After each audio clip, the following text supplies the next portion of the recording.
Oh, I hope I can get in here. All right, all right, all right, and all right. I'm going to hold up a minute.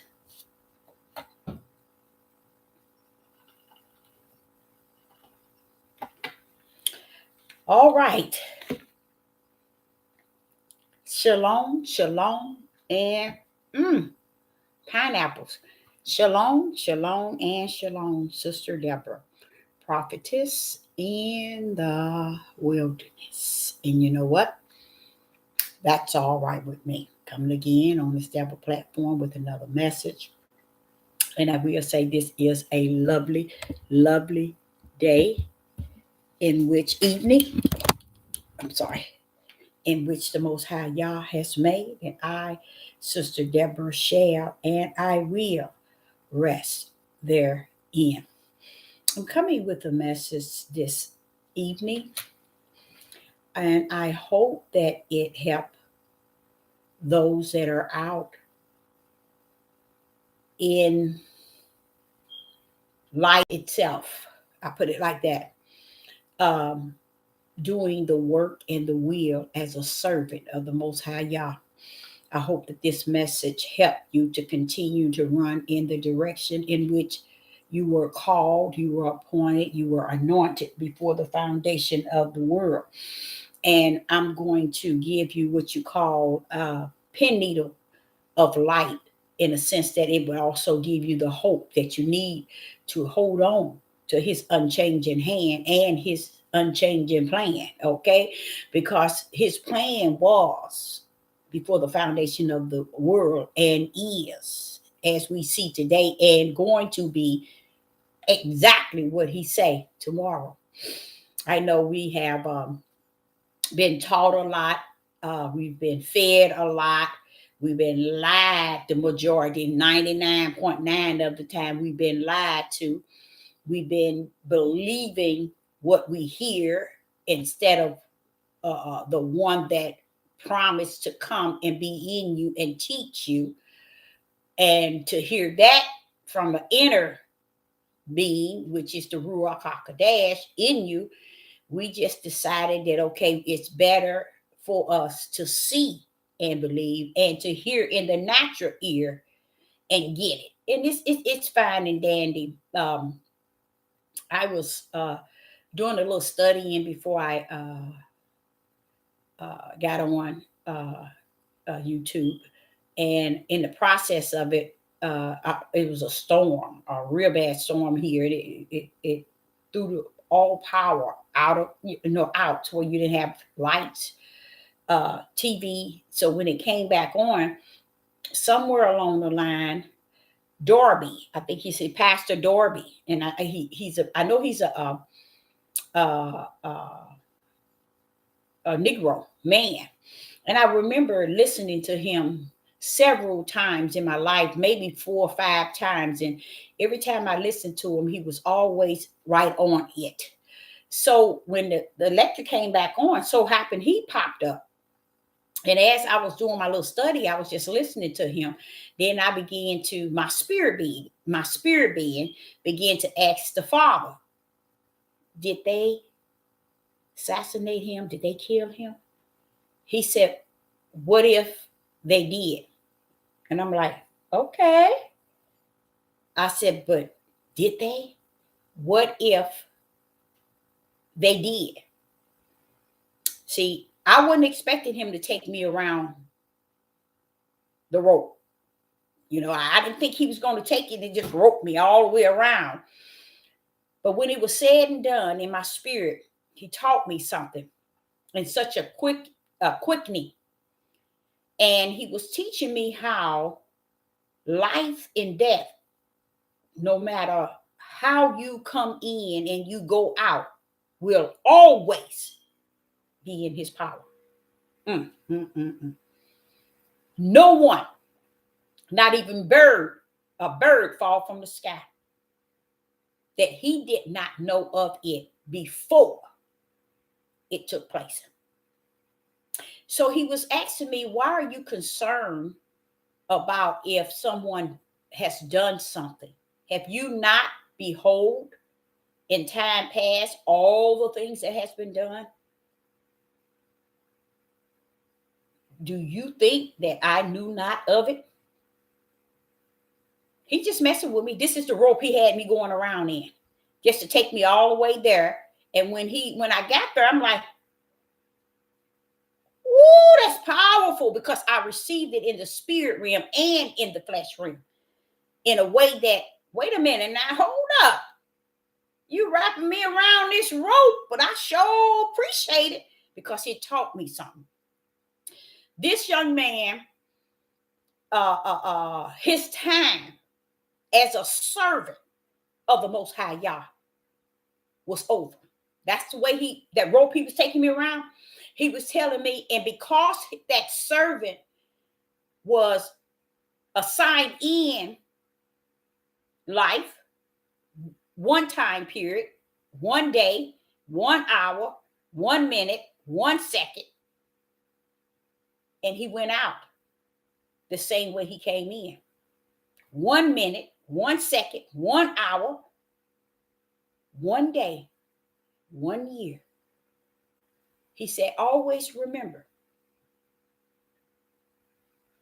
he has to be the bringing in and the taking out.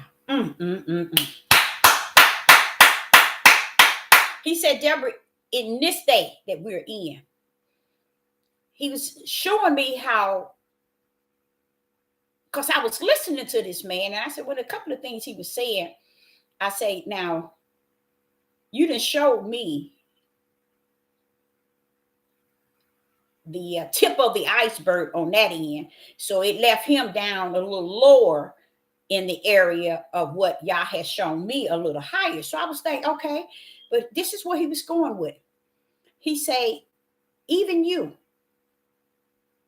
have your day in and your day out in me.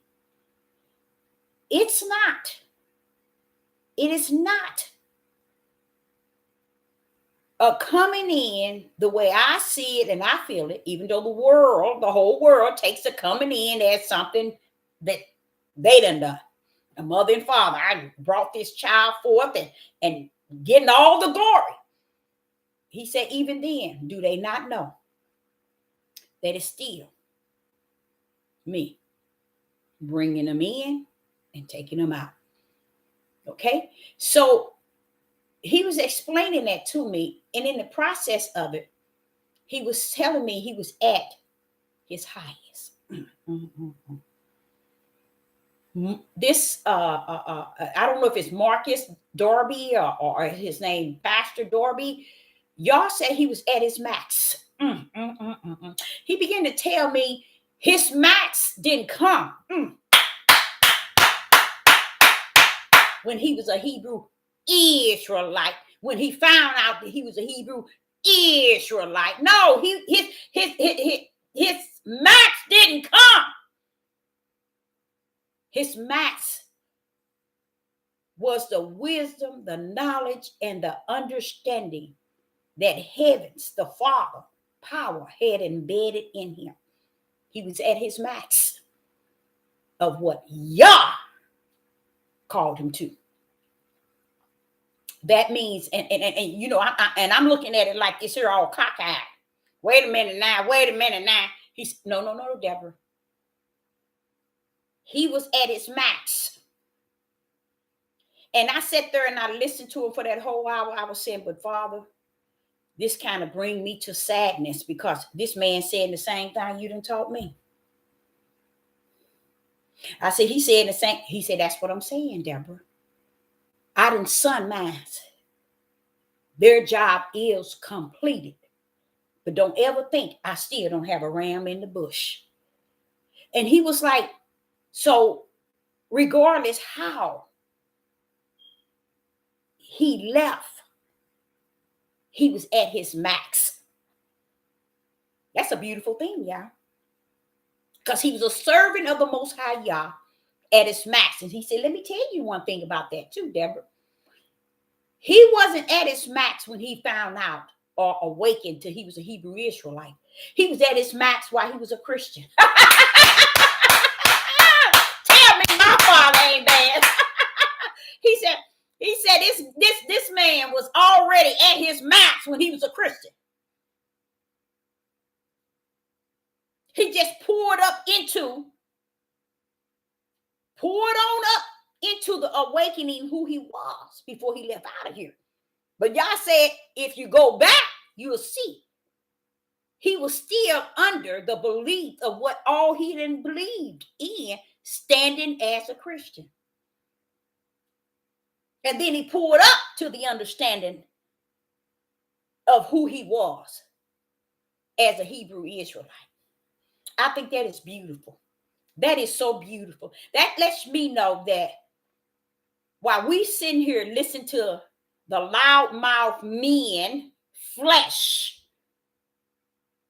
y'all wants me to tell you 99.9 is born of that same flesh. Not Pastor Darby. He talking about born of that flesh to believe the flesh. That's why they believe the flesh. It's because that's what they're born to do. Believe the flesh of man. So I'm like saying, okay, his wife, did she pick up? Or where did she? He said, that ain't important. He was my servant. I like that. Because I myself try to tell you all, I have told you 5 years, I don't bother with the Christians. I don't bother with nobody else's denomination, nobody else's religion, because the way I learned him when I was a little bitty girl, he'll pull up on anybody. So when you see that word, I am, he letting you know that most people don't know the power that rests in the word I am. Just imagine if you can live a life just saying I am. That means nobody can't tell you nothing. Because you are this. You can be whatever you want to be because you are the I am. So as he was telling me this about this young man, that's probably why when the TV came back on, this man was on. I did not turn him on my channel. But I knew that he was ceased. I knew he had passed away. And I think I say about 3 to 4 times have I heard him and listened to his message. I never got glued to him, but I always knew that he was a servant of Yah because I heard his message before he got rooted into this Hebrew Israelite. He didn't get rooted into the Hebrew Israelite. He come to the knowledge of who he was. So that's a blessing in a blessing in a blessing. Why? Because Yah suffered him to know who he was as a nation, as a people himself before he got out of here. That's a blessing. Because many of those forefathers who have gone before us don't know what we know today, y'all. They don't know it. They don't know it. Nor have they seen what we have seen today. So I look at him and I say, so that's why he had to go? Because as I listened to that 1 hour message he was speaking while I'm doing my study on a pen, needle, or light, that's a pen, needle, light you have given unto me. Because it's saying, you're saying, did they do something to him? I'm saying, even if it's listed that they did, or it was something done, heavens had something done too. It was written. It was already written. The transition. And I said, but Father, he was teaching the people. He would have been a perfect person to teach these on Hebrew Israelite men. Y'all didn't see fit. Praise the mighty Yah. Because this is a man who didn't stand up based on what somebody was saying on their left, somebody was saying on their right. If you go to YouTube and you pull him up, you'll notice he was a one-man thing. And he always had his wife sitting right with him and his family. But he always had a lot of power in what he was teaching. And as I was doing my study this evening, I'm sitting here listening to him, and I'm like saying, wait a minute, this man here been preaching and teaching even the same things that you have given me, Father. He said, yeah. So don't ever think that you are alone or you were alone. I always got a ram in the bush. You best believe me. You know, because I'm sitting here listening to this man. I'm like, these Hebrews don't know what this man is talking about. They don't know nothing about what he's talking about. They don't. He was so far above their understanding, their wisdom, and their knowledge. It was off the chain to where people are still listening to a dead man. That's how much power my Father suffered to remain down here with people who are going to and fro. So we can't ever say we don't know. We didn't know. We didn't hear it. We didn't understand it. Y'all said that's a lie. He said, Deborah, everything is plainly seen. Like I said, I've heard him, and every time I heard him, I thought it was some very powerful message. I always saw him more so on the side of what they call Christian. And I never had anything against that because, see, these are names that loudmouth people talk about. People can say a name. If you think of this Bible and see how many thousands of religions and groups and cults and leaders and everything that's coming out the same book. But if you stood before, let's say, for instance, if you got 100 people at a convention and you stood on the stage and you said, who believe this? Every last one of them would have a different answer, a different understanding, a different wisdom, and a different knowledge about each topic you talk about. That leads you to what he was saying. Very few, Deborah, shall find. If you just stick with what proceed out of my mouth when I'm teaching you, you're going to be okay. Not what people are teaching the flesh of these people. That's your lane. I told you, I created you a lane. And the lane is stay where the light is at. Stay where righteous is at. Stay where faith, belief, fear is branded in you to stay in your lane. And guess what that lane leads to, y'all? To the narrow gate. Guess what he told me? That's why I try to tell you to stay in your lane. I said very few shall find therein. So you got to find your way while you're running in your lane. And by me creating you a lane, you're going to find your way there. You see? So when I'm sitting here listening to this man, I'm like saying, but he was teaching too much. This is what I was saying. I was communicating with the Holy Spirit in me. And I said, now, Father, everything he's saying, that's a lot of it is what you have taught me. I say, you mean this man has already taught them this even when he was in the Christian? He said, yeah. That just shows me more of how you don't have to be like nobody. You don't have to do it like nobody. You don't have to say it like nobody. You don't have to feel that thing like nobody. You don't have to have flesh understanding, flesh wisdom, flesh knowledge. Because when you're dealing with flesh, you're dealing with emotions, spirit, wicked and evil. That's why he said flesh is your worst enemy. Because it's all caught up in control, power, wicked and evil, and deceiving many. So I'm like listening to this man. He plain. He you don't see him over the hill. You don't see him trying to dress like these Hebrew Israelites. He just being the servant in which Yah had called him. And Yah said, I called him home. My servant has reached his max.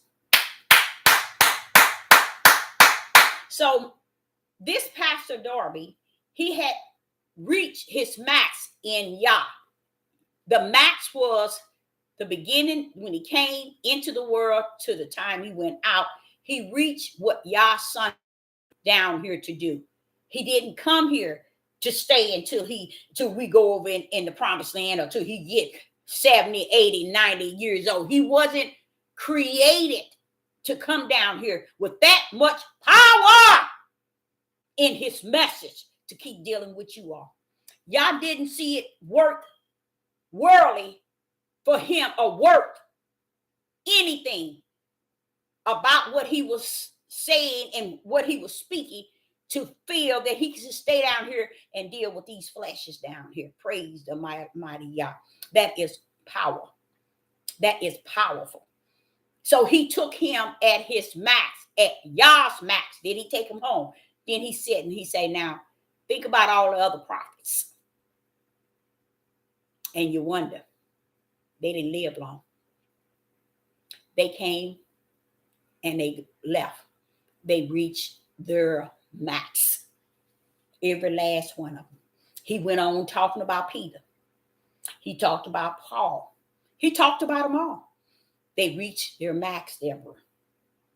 They have reached their max. Because what he's saying is, what they were sent down here to do, they fulfilled it to the utmost. And he brought them to rest. That's beautiful. And that's what he was saying about this young man. He said, it ain't about how somebody could kill or destroy or cause someone to die. It's about well done work while they were here at the max. And people still sitting here trying to figure out, well, what happened to that person? Well, did they kill? That's what I was wondering too, because I had also heard people say it, but then I was asking the Father. I was asking the Ruach in me. And that's when he took me around that rope. And he began to tell me about this young man. He died at a very young age, but he really died at an old age, because in Yah, he reached the max and Yah took him on home. So there are people here today that's down on the face of the earth, really thinking they're going to jog over to the promised land, or y'all gonna pick you up and take you, and who else? You can deceive the people. You can have a cult and want to be a god where the people can praise you, put you up on pedestal and glorify you, all this sort of stuff.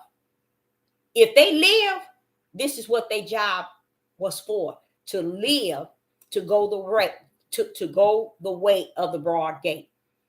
And through the broad gate, the reason why it's so broad is because it's an area where people who are deceivers, they're leading those that they deceive in that same broad gate. But Yah, he ends up and he get them out. Okay, your mission is complete. Come home. That's a blessing. That's like saying, well done. That's a blessing. So he was telling me that, and I was like, oh, that feels good. That's really good to know, Father. It's not like it's something really hidden, but it's good to know that this young man had reached his max. And if you really study and let the Ruach be the true teacher to you, you will see that all of these ones that serve Yah, they too reach their max of what? Righteousness, doing the servant and the will of the Father. Well done. Look at Yeshua, 30-some years old. What? Well done. Come on. Time to go. You see, that's what Yah is saying. I rumble because I am all that and some. How you lock me now? He can do that because I am. You see? So as I was doing my little study regarding a pen, needle, a light, I was really focusing on what he said in Genesis, where he says, let me cover something else too, where he says if they miss Genesis 1 and 2, they're going to be lost in the whole book. They're going to be lost. And as I was doing my study in that, I found it to be that the body of Hamashiach is the power. The power of the Father has orchestrated a body, which is the church. And that body has a head. And the head is the Father's power. So if the power is over the body, which is the church, then why is it flesh and blood wants to give glory to the flesh of man? Why is it the flesh and blood wants to give honor to the flesh of man? Now, he explained it to me because flesh serve and worship flesh, and let them do so.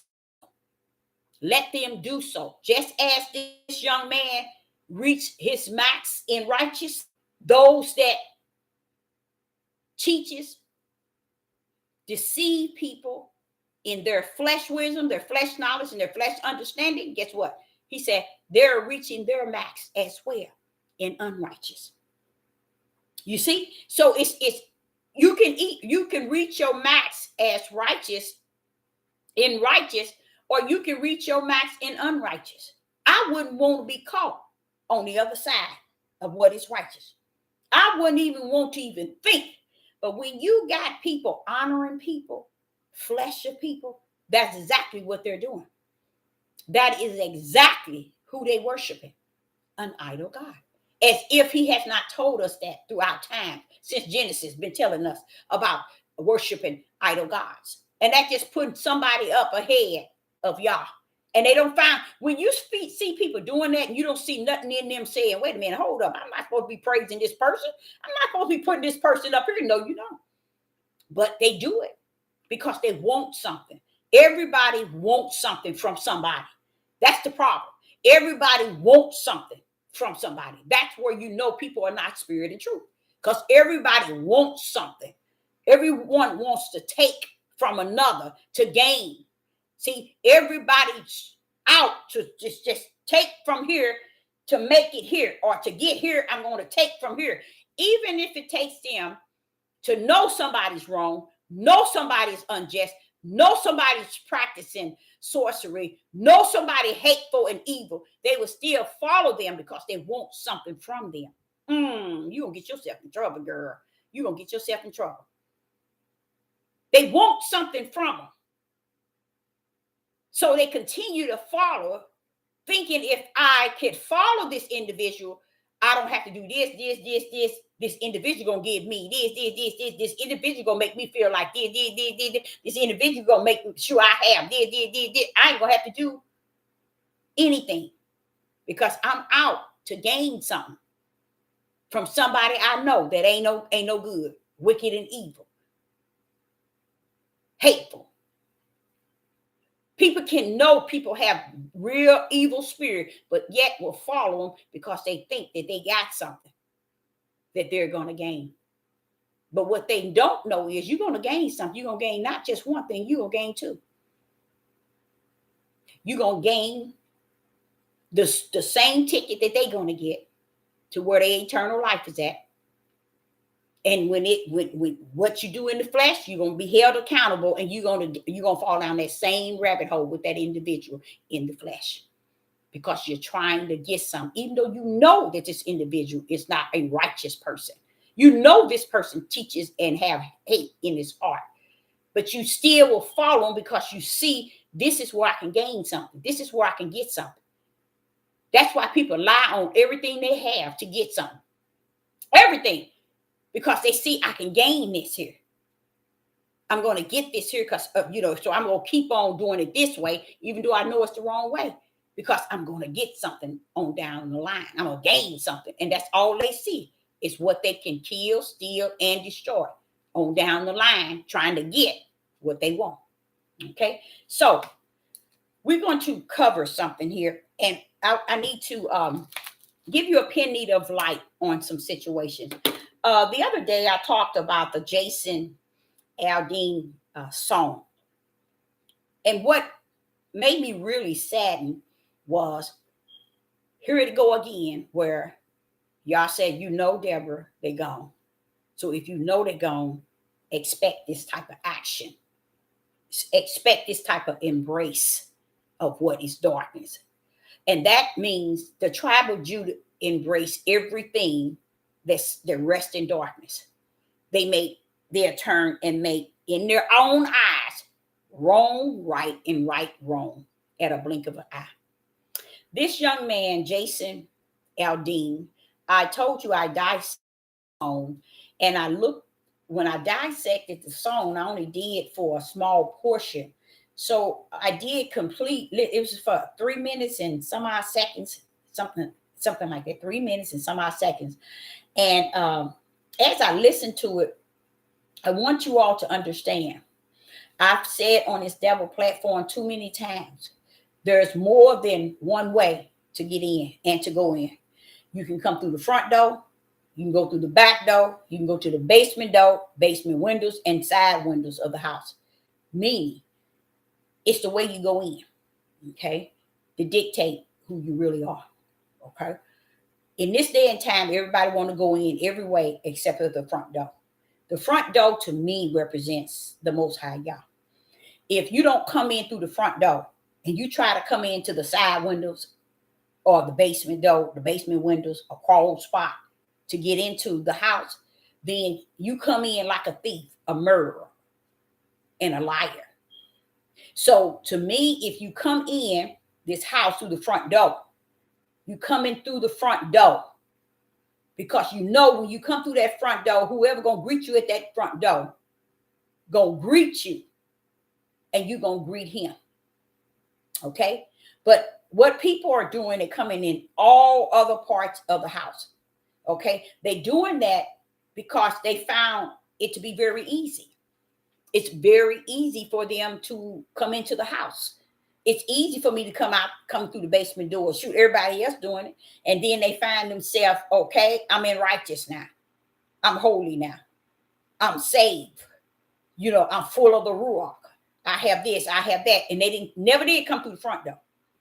They came through the windows, the basement door, the basement windows. Coming through the front door is where the light is at, is where Yah reside. And guess what? If you don't belong in the house, he can open the door for you. Grip that. So you can pretend to everybody that you are saved. You have the Holy Spirit. You have the Ruach HaKodesh, which is the Holy Spirit.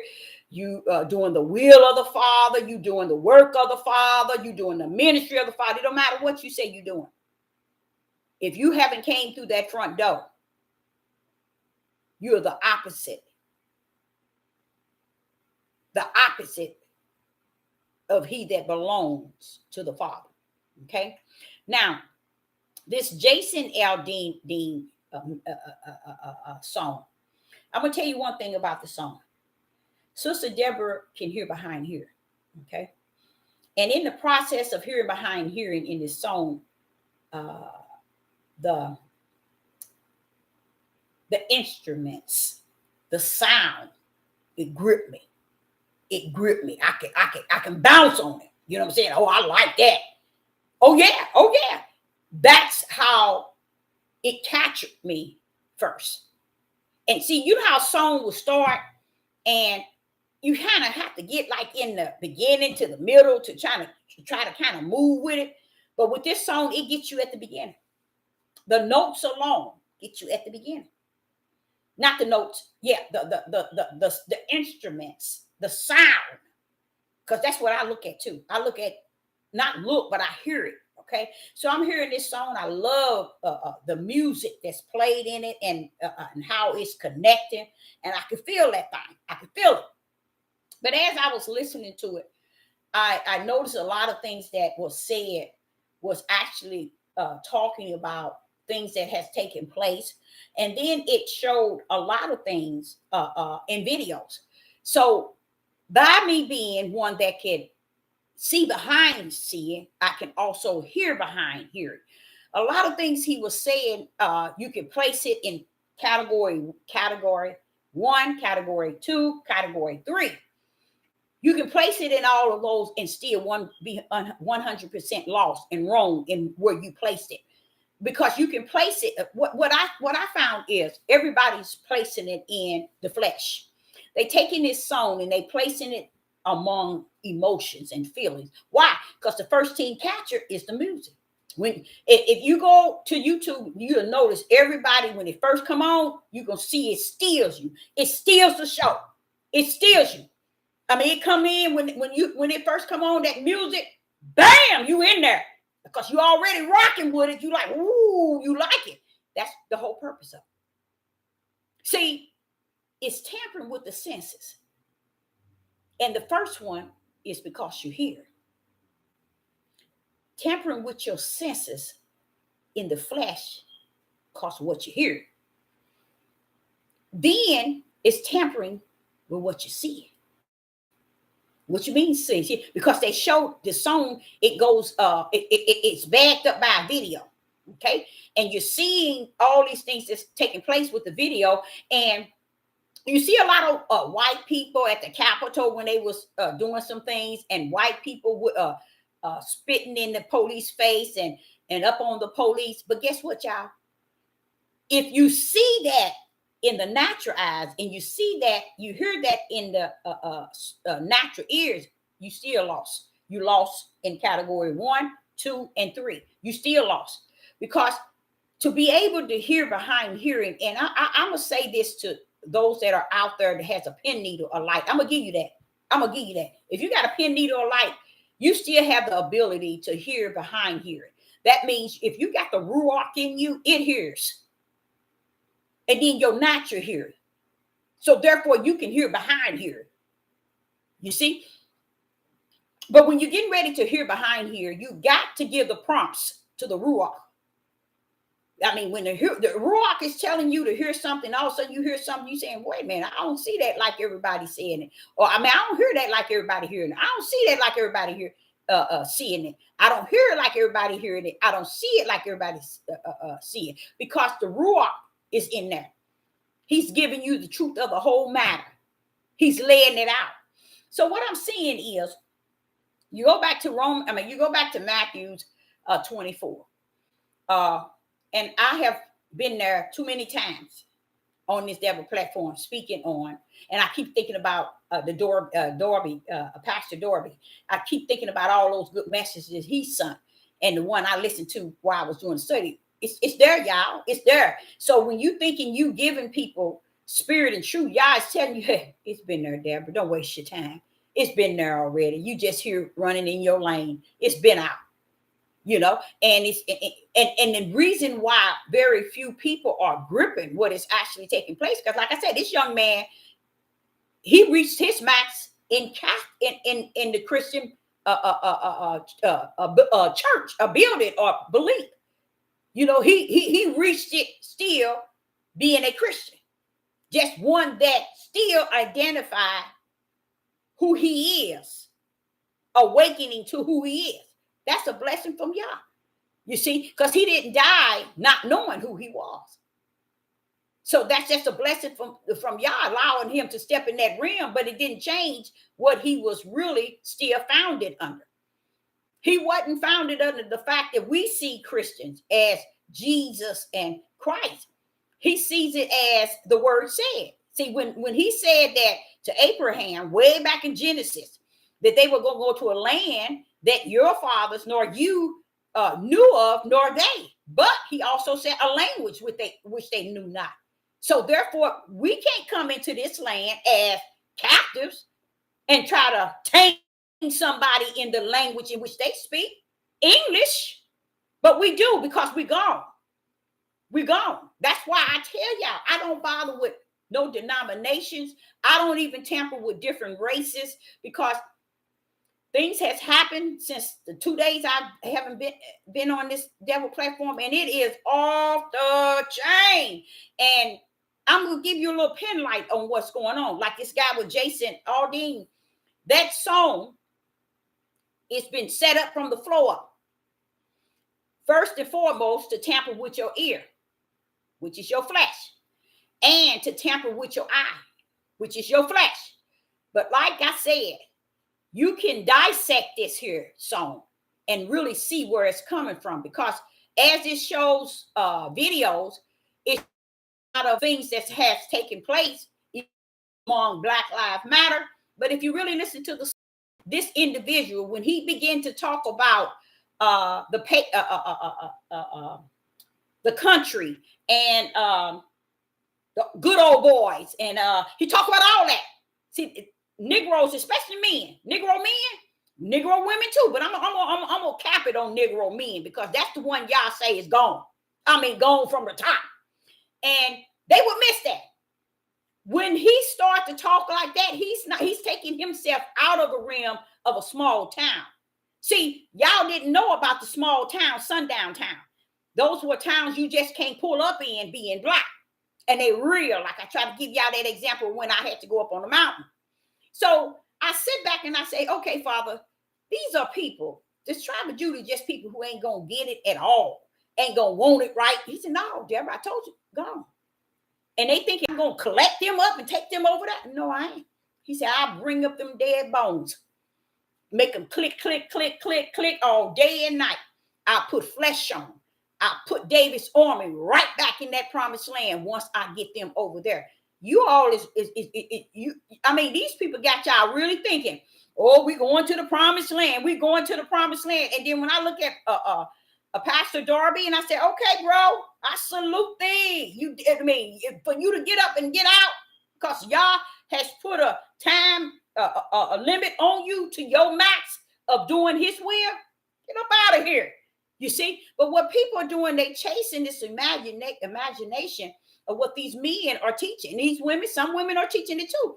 They teaching this stuff about on this earth is where it's at. You know, we got to do this, do this, do this, do this, do this, do this, have this, have this. I just got the lowdown, y'all, on the gun law. And as I was preparing for some classes because to know when. And I'm like saying, wait a minute now. Gun law and to know when. Wait a minute. Let somebody roll up. Don't come through this door. Oh, no, Deborah. It's not like that. I'm like, and then when the individual went showing me what all he has, I'm like saying, baby, you too young to have all those. What are you having all that? He said, if anything, somebody come to the door, you shoot to kill. I said, I will never take nobody's life. No, because the world says it, and these are the rules and regulations of the world. No, he said, because if you shoot them in the leg and they live, they can sue you, and you can go to prison. How is that? It's the law. See, that's what I'm saying. A lot of these people want all these guns, and they don't even understand. They will give you the guns and let you have all these guns and let you think that you're gonna be able to have your army and you're gonna train everybody. When they pull up, when they put that stamp on no guns, they coming for your whole community. Yes, they are. They coming. They're rolling up. They're gonna pass that law that you can have it. Then you're gonna pass it that you can't, just so they can take you down that way. See, y'all don't understand. This young man that sung this song he should not have sung. First and foremost, he had the words to the lyrics before he chose. But see, what happened, what got him was the music. I know for a fact that's got him. Then when he went over the words, he knew that the words was what they was forcing him to say. Okay, so it was just like them telling Oprah, if you don't do what we tell you, you out of here. Tyler Perry and Chappelle, all of them, they put such a heavy threat on these people. The only thing they can do is say, yes, I will. You see, just to keep their life, because they sold themselves over in the flesh. So this young man, I think he even was.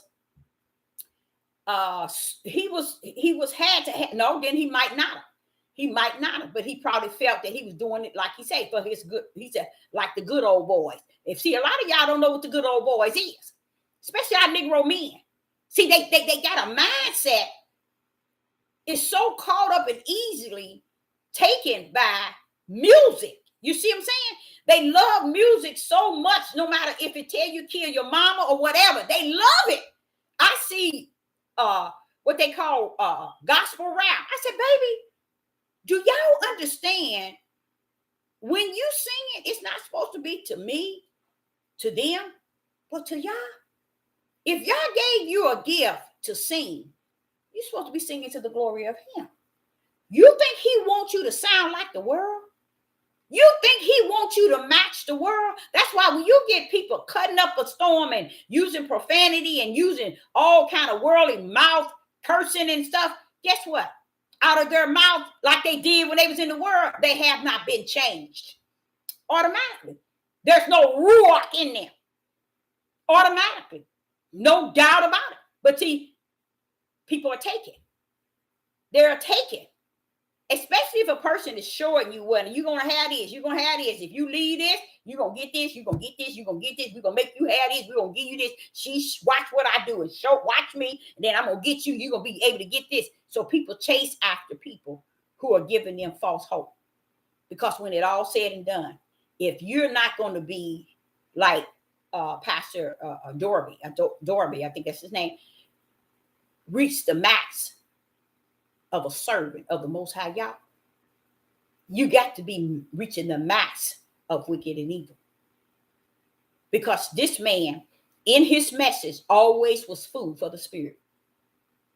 Even when he was in the Christian church, it was still food for the spirit. That's why I don't listen to a lot of people at all, because they can try to tell you how they think the Bible says that you're not supposed to listen to this person. You're not supposed to listen to this person. It's supposed to be this, A, B, C, D. Those are people who they do not have the Holy Spirit. Because if they have the Holy Spirit, they would understand that the Holy Spirit is the I am. He can be here, any way he wants to. Because he is the I am. You don't have to go by your way. Your way, in your way. He is the I am. He can be whatever he wanted to be and when he wants, and he can make you the same way. I mean, he cannot make you, but he can create you the same way. So you don't have to be locked into what everybody else is believing. So with this song, what I did see in the spirit realm, I did see this, y'all, not like the spiritual eyes, nor the spiritual ear the spiritual ear and the spiritual eyes, not the natural eye and the natural ear. Because the videos, I don't get thrown off. First thing the Negroes say, they say, well, no, see, he didn't put pictures in the videos describing us. You know, he put white people in there and there's no black people in there. So he can't be talking to us. That's how he got you. See, the power of music, y'all. Hey, let me tell you something. It started in the heavens before it even got down here. That's another light for you, a pin needle of light. See, so when you thinking that, oh, well, it ain't all that, it's okay. Yeah, you go on to think that. And see, this song here, when you first listen to it, it gripped you in a way. You see? So right then, I began to listen to the words. And I said, wait a minute. I cut it off before it was even halfway through. Then I went back and I listened to it. I said, wait a minute. This is a racial war going on. That's what he's talking about. And how is it that all these so-called learned Negroes they can't even tap into it? Why? Because the music has captured them. And they looking at, they seeing in their eyes the picture of what he is showing. But see, this is another thing. He said, Deborah, the body of Christ is the church. Christ is the power of Yah. The body is the church. And Christ is the power of Yah's right hand. It is Hamashiach. Okay? Not Yeshua, but Hamashiach. He made who? Christ the head, which is the power. And those that's under, see here, under the power belongs to Yah. So you can go anywhere you want to go and think that you under Hamashiach. You're not under there, because it is the church is upheld by the body. He is the head. He is the power. So if he's the body of Christ, the power, the head, and you are not the body, he's the head, which is the power over this whole body. over this whole body. He didn't say man. He didn't tell you that. I know man told you first, children, women, then men, then Christ. No. Back that thing on back. Go back and be real now. The body of Hamashiach is the church. The body of Hamashiach is the church.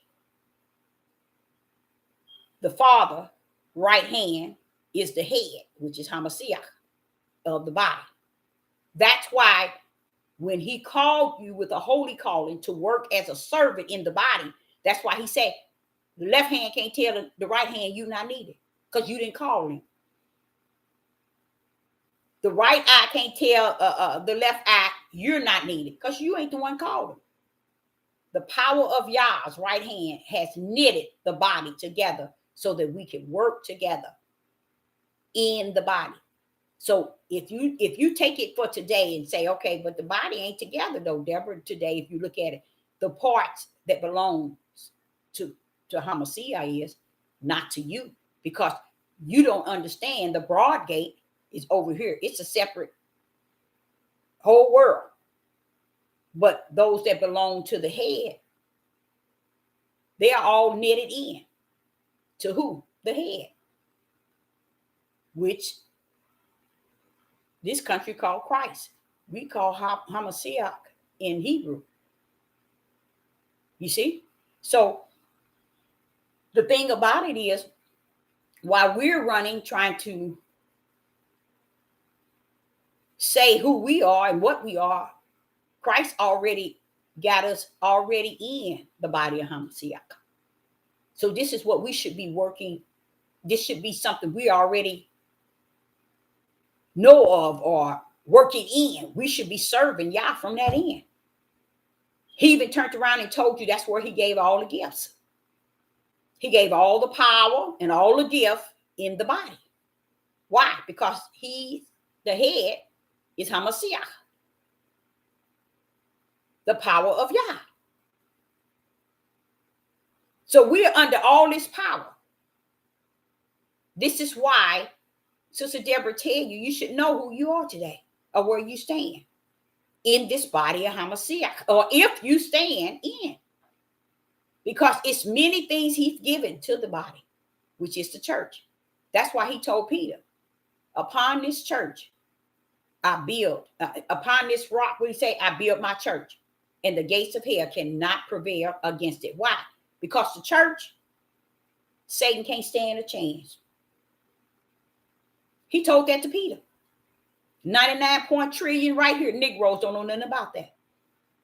Because they're building their own empire on the earth. And they want to be a God to the people. They want the people. It's no way I would sit. You sit here and another one sit here and I'm sitting in the middle like a clown. And they sitting here praising me. Putting me up on a pedestal. Oh, you all this, you this, you this. I've been to knock the new one. Oh, I've been to knock you out on live. Sister Deborah is not entitled, nor can I share in the glory and the honor and the praise that's given to the Most High Yah. You don't sit on my left and my right and boost me up. And I'm sitting my dumb tail like I'm entitled to all the glory. I'm entitled to all the praise. That's when a person is gone, you guys. They're gone all the way here. And they accept those praise and don't see nothing wrong with it. Knowing the Father done told us we're not supposed to do that. I knock you out. You come telling me that, oh, just because of you this, you this, and you this, I'll knock you out. Right on live. But see, everybody wants to steal every praise, every honor, and every glory. That's why you don't see nobody giving him nothing. And nobody don't see there's something wrong with that. That's because they can't see out of the spiritual sight, nor hear out of the spiritual ear. So this song that this man is singing is preparing for the Civil War, I would definitely say, as you all might understand it. But in Matthew 24, I think it's verse 7, where he's talking about nations against nation and kingdom against kingdom. And see, a lot of people don't understand what that means. That means people against people. Even if it's your own people against your own people, or the heathens against the heathens and Gentiles against the tribe of Judah. This is what it's meaning, you guys. And this trumpet that this man blew in that song sent that message out to who? Not to y'all, listen, not to you all on these devil platforms, to Satan and those that worship and serve Satan. It's just like everybody else. Everybody do things for the elite. Everybody do everything their way. They would kill each other for the how would I say it? The elites. They would do any and everything that they tell them to do. They don't care if they don't care what nobody think. If they go to jail, they don't care. They've been doing it for so long. They are willing to follow that way, thinking it's gonna allow them to live another year or two. But you dead. You walking dead. Because after this whole life, you dead. Lake of fire, you dead. You see? Because you living your flesh out, and your spirit ain't had a chance to do anything but to do what your flesh tell it to do. And that's the life that's what they're doing. They live in their life there, that spirit life out in their flesh. And that's where you see the broad gate. The broad gate is a bunch of people who follow the flesh of men. And when I say men, I'm speaking of women too.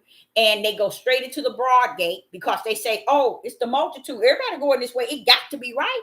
It got to be the right way. You see? And it's all the things that makes one content in the flesh. Feel good. Think good. Want to make them think, and it's based on really materialistic things. A lot of people are following people based on materialistic things. What I can get out of this individual if I follow this individual. What can I get out of it? You see? They ain't looking for spiritual food. They ain't looking for the light. They looking for the materialistic things that's going to allow them to live a life, out here in the world and thinking they somebody because they separate themselves from groups of people. That don't mean nothing, because let me tell you what it told me in the water this morning. It told me, he said, the main ones that flaunt weapons and show people what they have and wants to prove they tough and they bad. He said, those are the mighty men that you can find in Isaiah chapter 3 and verse 25. I told you, Deborah, I'm cutting them in. They're going to get cut out. Now, those are the ones that the groups of Gentiles and heathen will go for. Because once they start that nation against nation, kingdom against kingdom, they're going for those type of people who have set themselves off because they said we got to get them before they get us. And since they done grouped up in numbers and they showed what they have to fight with, we got to bring their tower down. And this is the ignorance of the tribe of Judah, not knowing that. And what happens is when he has the right hand is his power, which is Hamashiach. And it is the head of the body, which is the church. See, the church should have everything in it to perform. And what is happening, the church, the whole body is all over the place. But in Yah, they are all detached together. Doing what? Yah's will. Even though we're not detaching with each other, in Yah, we are detached. In us, we all over the place. Doing the servants. Being a servant of the Most High Yah. Okay? So we're not following behind people and what they think, they feel, their wisdom, their knowledge, their understanding. We're following strictly behind the Most High Yah. Do we know where we're going? Not 100%, but we're following him. And we ain't giving nobody else no praise. We ain't giving nobody else no glory. Ain't nobody on this, it's nobody on this earth is entitled to the glory and the praise of the Most High Yah. Outside of him. And when you can stand up, even in them churches, they praise their pastors, their leaders. They just put them on pastor, you this, because everybody wants to be famous. And if they think if they detach themselves to certain people, that it's going to make them somebody in life because they're detaching themselves to it. You know what? What I would live and die not understanding.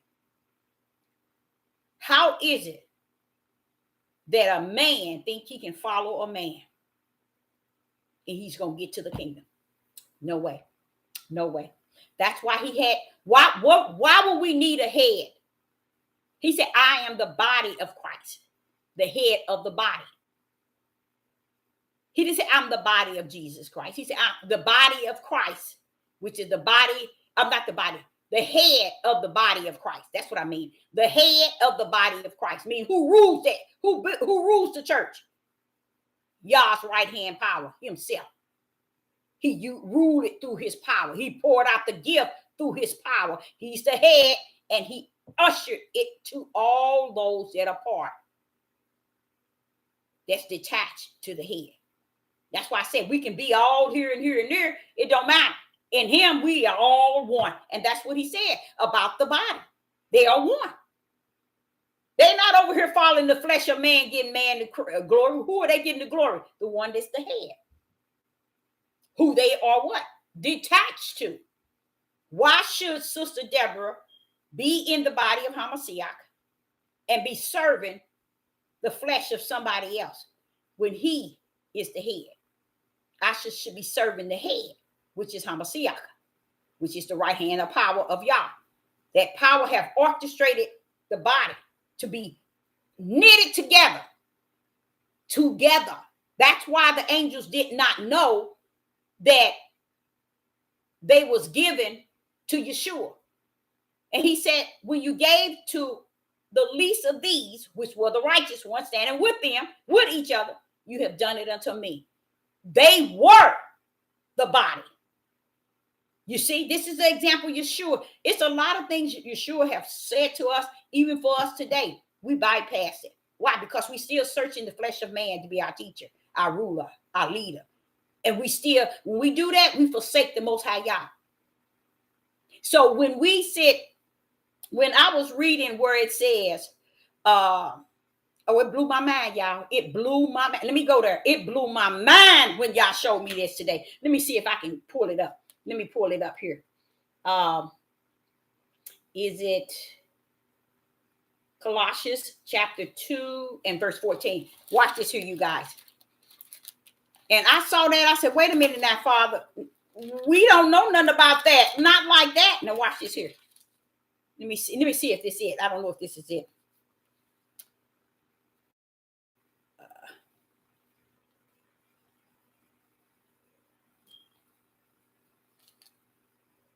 This is not it. But I got to go there, y'all. I got to, with no doubt about it. I got to pull up here, and I don't know why I did not have that verse down. But let me just show you in Colossians chapter 2 and verse 17. I'm just going to give you a little nip. Colossians chapter 2 and verse 17, which are a shadow of things to come, but the body is of Christ. This body belongs to Christ. And I'm not talking about a flesh body. Christ has a body, y'all. And they're all knitted up as servants of the Most High Yah. He called one this one this. He called one this. He gave one gift to do this, gift to do this gift to do this. Also, we can work together in the body. Now, are we together? Can Sister Deborah see we working together? No, I can't see it. But don't tell me it ain't there, because guess what? Y'all say I can see it. I can see it. Because I don't want to put it together. And that's what's important. That I see what I have created and formed and knitted together. And when he said to Peter, flesh and blood didn't reveal that to you, but the Father from heaven. He said, upon this rock I build my church. Not my church. I built the church. Did he say my church or the church? I think he said the church. Now, see the church? On this rock. Peter, you are the church. Get busy. Go out on the highways and byways, everywhere you can go. I built a church on a rock, a solid rock. And the gates of hell shall not prevail against it. Why? Because you can't mess with Yah's body, which is the church. It's knitted already by Yah. By his own power did he knit this body, y'all. So even though we sitting down here clowning and not united, y'all got it together. He knows who's who and what's what. You see? Because I wouldn't have never known, but I did. But I'm going to tell you where I knew that he was in the Christian church, but I wouldn't have never known that the whole time he did the servants, he served Yah was when he was in Christian. I think his last year, he found out about the Hebrew Israelites. But it was a lot of stuff he was teaching before he come to that conclusion. In that time, he found out. I'm just sharing with you all, he was always Yah's servant. We're not Yah's servant when Yah said we Yah's servant. We're not Yah's servant when somebody else, we need a man to tell us when we are Yah's servants, or we need somebody on the outside to say, well, you're this and you're that. No, baby, you're called with a holy calling. Before the foundation of the world was the body of Hamashiach created by the power of the Father's right hand. But we sit here listening to a flesh tell us who we are in Yah. Come on now. Now, y'all, I got to get there. I got to go there because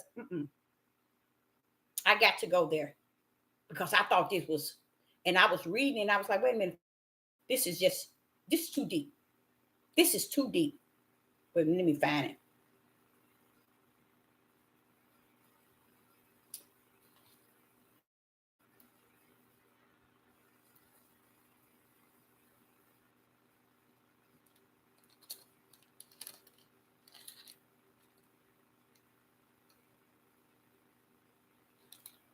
I got to get this here.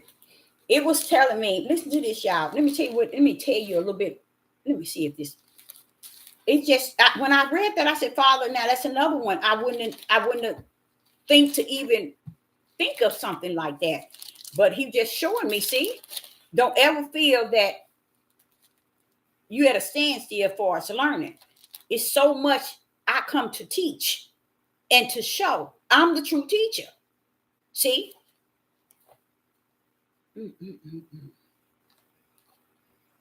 I couldn't. Let me go back in here.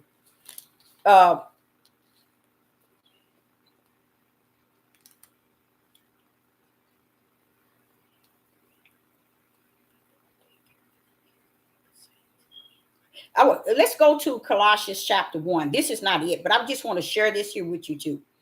You know how Sister Deborah always telling y'all about the light? And I just told you, made this topic say a pin needle of the light. Listen to this. In Colossians chapter 1 and verse 12. Give thanks unto the Father. To who? The Father. To who? The Father. Which has made us to be partaker of the inheritance of the saints. Yah has already made us that before we got down here. So why are we clowning with the flesh of man and women telling us who we are? And telling us you have to look this way, walk this way, talk like this, eat like this, or else you ain't who you say you are, or else we can't consider you to be what we say you got to be. Wait a minute, baby, hold up. You back that thing up and you back it down heavy. Got me rolled up and got me rolled out. Who are you? See, they want to, that's why this book is a study guide. You can't take this book and beat somebody down. Because in this here one, he was talking about, he was telling people about food. Don't be bothering people regarding food, the Sabbath day, what they wear, and all kind of stuff he was saying. Don't do that. Because it was like heaven had already locked these things in. So they're beyond food you eat, clothes you wear. I mean, let me get this. And this is the powerful part about it. And I just cannot believe I did that. I cannot believe I did that. Let me know. Hold up. This is crazy. And he was talking about, I'll tell you what he was, it's talking about submitting yourself one to another. He was telling a wife and a husband, submitting yourselves one to another. Somebody need to tell me what's wrong with that picture. Why is it that's what it says in the instruction direction, but you never hear them preach and teach that? It's always, wife, submit yourself to your own, to your husband. You never hear them. And I'm like, Father, but how is it that it can be right here, Father? Here it is, right here, Father. Here it is, right here, Father. Father, yeah, here it is, right here. How is it that they don't teach that? But they always spilling, she's supposed to be ruling. See, what they did not understand, when he called them to have dominion over everything on the earth as them, they took it, the word rule, which I'm quite sure that they are lost. I know without a doubt they lost in it. And they made it, now you my property. You're my slave. You like cattle to me. That's why the daughters were sold all the time. The daughter sells to men that they don't even have to see. Don't even have to do. Do y'all know it's a lot of country all over the world selling their daughters off, giving their daughters off. Now they do it to family members. If this son wants his cousin, he gets to have her. This stuff been going on a long time. And this is what's going on in this country as well. They have no value mindset in what Yah created woman for. They think he only created her for his wealth, his purpose, his, and it's nothing Yah created for the flesh purpose. It's always for his will, not for the flesh of no man nor no woman. And this is what got me. And then it says, submit yourself one to another. And then it says, let me see here. And then it says, woman, wife, submit yourself to your own husband. And likewise, wife, to your own wife, to your wife. So I'm like saying, what's the word own? Own. If you don't own it, and every other woman can own it. It don't make sense, do it? So how can she submit herself to her own husband if her husband is submitting himself to other women? They don't think. They don't listen to that. Now, what they do is they go in and they try to find as much word to be able to deceive the men to believe, oh, that's not true. But this is what got it, y'all. I said, Father Yah. Father Yah. Hold up. When he did this, let me go and get them. Let me stop talking and get those verses, y'all, so I can show y'all exactly. When he was short, where's mine? Let me get that verse. Let me get it right quick, because I want to share that with you all. And this is what I call a pen needle of light.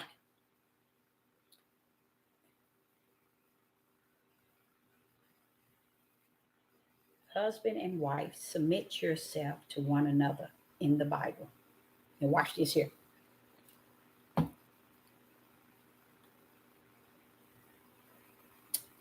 Okay, Ephesians. Okay, let's go to Ephesians 5. I think that's it. That's where it's at. Now, I got it listed here, 5 and 21 through 26. So let me see if that's it, though. No, that can't be the verse I was looking for. Ephesians. Oh, that might be. Let me go back to where I need to. Chapter 5. No. Yeah, chapter 5. That's it, y'all. Now, let's go there. Listen to this, y'all. I want y'all to pay attention to this. And this is what threw me all the way over. I'm like, wait a minute, Father. Wait, hold up. Y'all, let me tell you something. It's been a year now. The Father said a statement to me. He said, Deborah, They missed Genesis chapter 1 and chapter 2. The whole instructions and directions. They missed the whole thing. That means they missed spirit and truth. That's why they can't teach it under spirit and truth. That's why they can't give the light to anyone, because they missed it in the beginning. He wanted us to know that the beginning shows two chapters of what you would call his perfect will before sin stepped on the scene. Why don't we meditate on that? Why don't we get that? Why don't we teach and preach that? They done away with it. Every religion on the face of the earth has been done away with it. So when he's saying this to me, I'm like, so you saying to me, because they missed Genesis chapter 1 and chapter 2, they ain't gonna understand the mysteries of what is being said. He said, exactly. Now watch this here. Let's go to Ephesians chapter 5 and verse 21. In Ephesians chapter 5 and verse 21, it says, submitting yourselves one to another in the fear of Yah. In the fear of Yah. That means one to another have respect for Yah because of what he is capable of doing. Whether it's good or bad, you have to have the fear. Now, don't forget that fear is what? I was looking up here before. Oh, yeah. I told y'all, and I'm finna back you up and back you down, and it's gonna make you think tonight. Even though it's a pin, needle, or light I'm giving you, it's gonna make you think. Okay. Now it says in Ephesians chapter 5 and verse 21, submit yourselves one to another in the fear of Yah. There go that fear. In the fear of Yah. The fear is one of the brands. That's one of the brands. You cannot submit yourself, listen to what I'm saying, to one another if this brand is not in you. This is a brand. I told you all when it says, he that Yah has joined together, let no man put you under. Yah has to join you together. And when Yah join you together, he knows who he's joining together. He's joining this.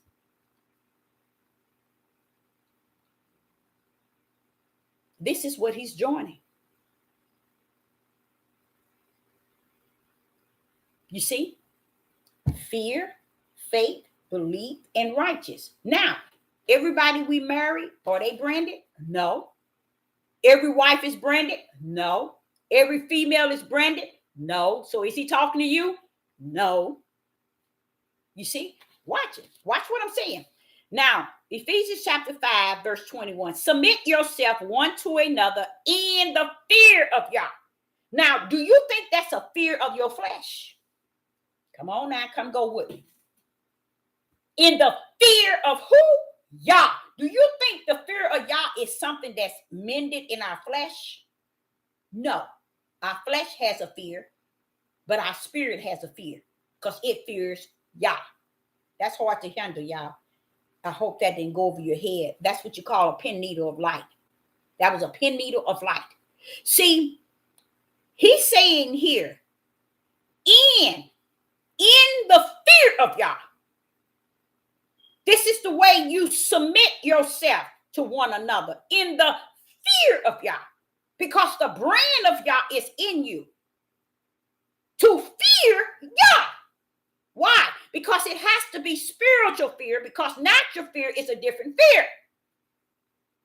That's why he say, be not afraid of him that can destroy your body, the flesh, but he that can destroy the flesh and the what? The spirit. That's what he was talking about. So you run around here concerned about the flesh, and that's what you fear. But what about me? I seen your bad butt to hell. That's what you have to be afraid of. And it's not the same fear that's like in the flesh. Someone pulling up to you with a gun and you got this fear, that's flesh fear. But there's a spirit in your inner man called the fear of Yah. Y'all talking about a man and a woman in him. Branded. That's why he said, Where there's two or more joined in my name, I will be in the midst. Same thing. When there's a man and woman joined together, where? In him. Y'all will be in your marriage. See, we've been running around here told a lie. That's why they love this polygamy and all this lust, desire, control, and power. Because it's of the flesh. It's not of the spirit. Now watch this here. Now I'm going to show you something. Now he didn't give me the fear part. But that's not the part I'm getting ready to show you. I'm going to show y'all something. But when I saw fear, I said, okay, Father, there you're riding on up. The Father's riding on up before I even get there. Because he done got me on fear. And I'm like, wait a minute, that's one of your brands. Fear? Hold up. You mean to tell me? You mean to tell me, Father, y'all, the submitting that you're telling a man and a woman to have has to be connected to the brand? Let's go. Now, this is what he said. Verse 22. We're still in Ephesians chapter 5 and verse 22. Wives, submit yourself to your own husbands as unto Yah. Not Yah, the Lord. This Lord here is how Yeshua submitted himself to the Father. How Yeshua as unto the Lord. Yeshua set a perfect example on how he submitted to Yah. How? He showed us everything was from his Father. He showed us and taught us everything that was done by him, the works, everything. He said it was of my Father. He submitted everything that he did back into the Father. Here he's saying, wives, submit yourself unto your own husbands. How can a wife have her own when they sharing, when her husband is being shared with other women? They'll never teach and preach that to y'all. He's not talking to them, though. He ain't talking to them. They can have 20 million wives. It's fine with him. He don't have no problem with that. Let them have as many wives as they want, Deborah. That's their flesh. That which is born of flesh shall what?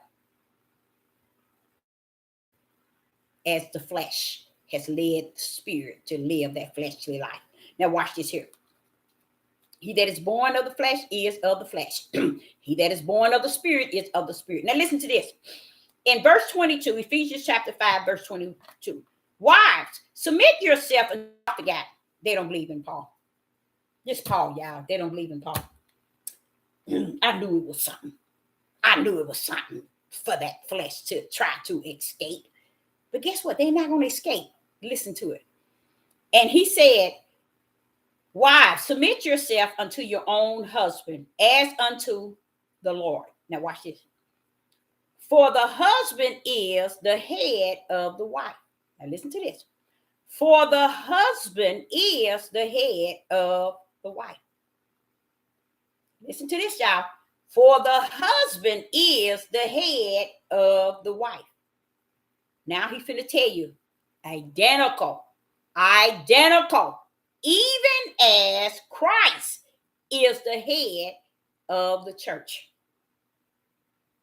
And if Christ is the head of the church, okay, even as Christ is the head of the church and he is the savior of the body. What does it say? Christ is the head of the church.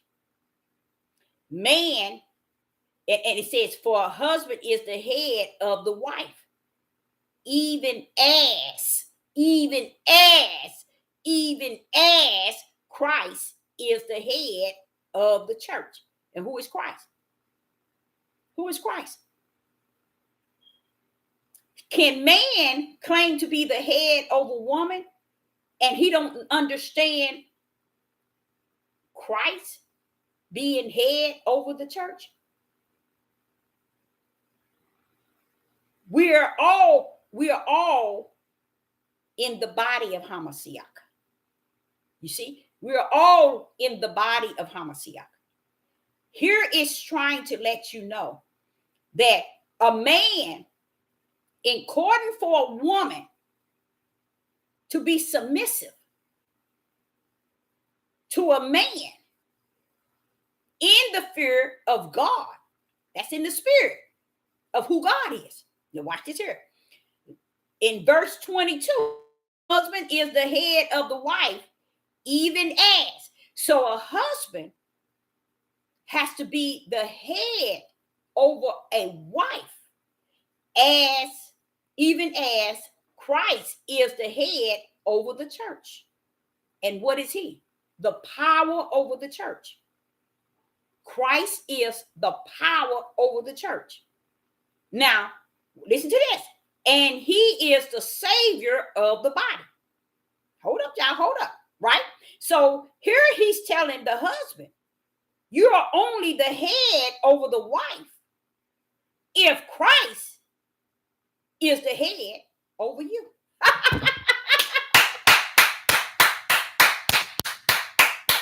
For as what? If husband is the head over wife, then he's the power over the wife, right? Watch this here. Only even as Christ is the head over him.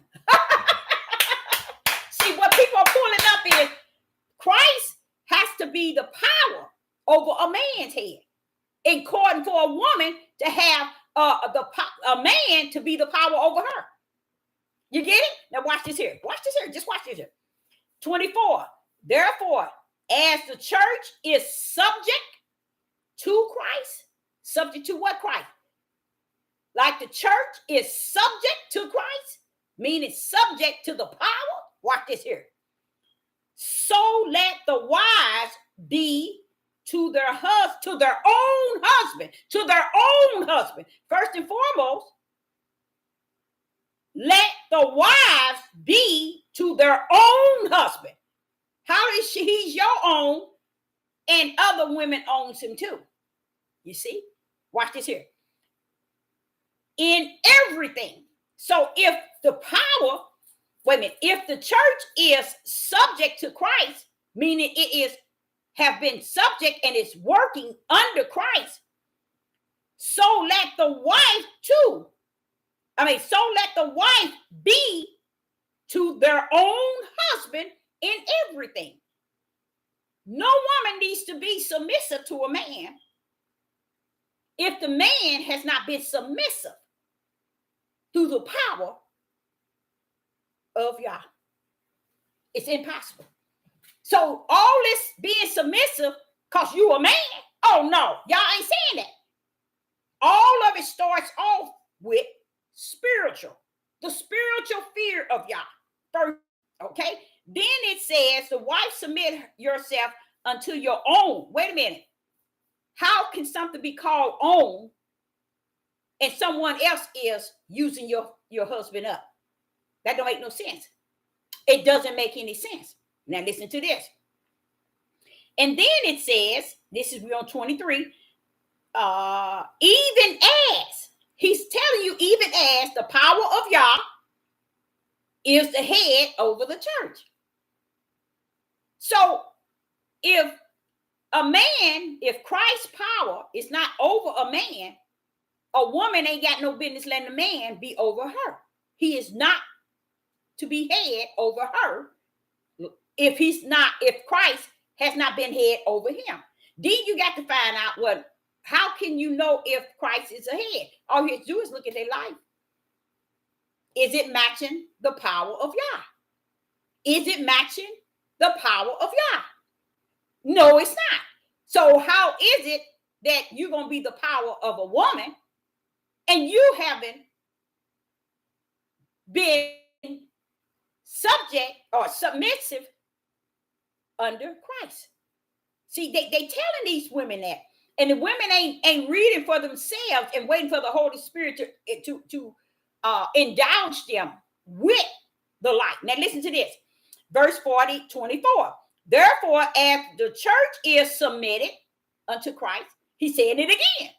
So therefore, the church, men, if you Therefore, as the church is submitted unto Christ, that's how I want you to be over her, the way the church is submitted under my power. That's what he said. That's what the Father said. Now watch this. So let the wife be to their own husband in everything, letting him have the power over her, not to the power that you thinking, because Christ ain't forcing you. Is Christ forcing you? Is Christ forcing you to eat, to sleep, to wear stuff a certain way? Come on now. What is it that Christ is forcing the flesh of man to do? Nothing. You see? He's speaking of those who are what? Already branded for his name's sake. You see? Because if the men are not subjected unto Christ, or the church is not subjected unto Christ, which is the men, which is there in the body, so let the wives be to their own husband in everything. So you think that the Father is going to let you have these nasty, ugly mouth, cursing, drinking, disrespecting, dishonoring, profanity, whoremongering, adulterous. But how is Christ that way with the church? You get it? Man has to match Christ, y'all. The power of Yah, what Yah represent, he has to match that. And he's saying, man, you have to be subjected unto Christ. So let the wife be to their own husband in everything, subjected unto their husband the way men are subjected to Christ. And what is Christ? The Father's power. These men don't have the power. They taking it in the flesh realm and not the spirit realm. Because Yah is not telling them to take this woman's body and her spirit and make it submissive to you. That's not what he's talking about. He's talking about a spiritual walk in him. That's why he's charging men to be subjected to unto Christ. He's telling him, you got to be subjected to me before she is subjected to you. Now watch this here. Go to verse 25. Husbands, love your wives, even as Christ also loved the church and gave himself for it. Look what he putting on man. You think he telling these her ruthless, loudmouth, nasty men? Listen to what they're saying. 25. Husband, love your wives. Husbands with an S, love your wives. Now, when I see that, husband, give and gave your wives, even as Christ also has given and gave the church. Now, watch this here. And gave himself for it. That's why I know love wasn't supposed to be this give and gave. And then he turned around and backed it up with even gave himself. Now, what man is giving himself for his wife? That's deep, ain't it? That's deep. Now, listen to what it says. And gave himself. That's the way you're supposed to love a wife. You got to give yourself. That means give yourself, all of yourself. And give yourself for it. Husband, love your wives, even as Christ also loved the church. Now, what man is going to love his wife the way Christ loved the church? Come on now. Talk now.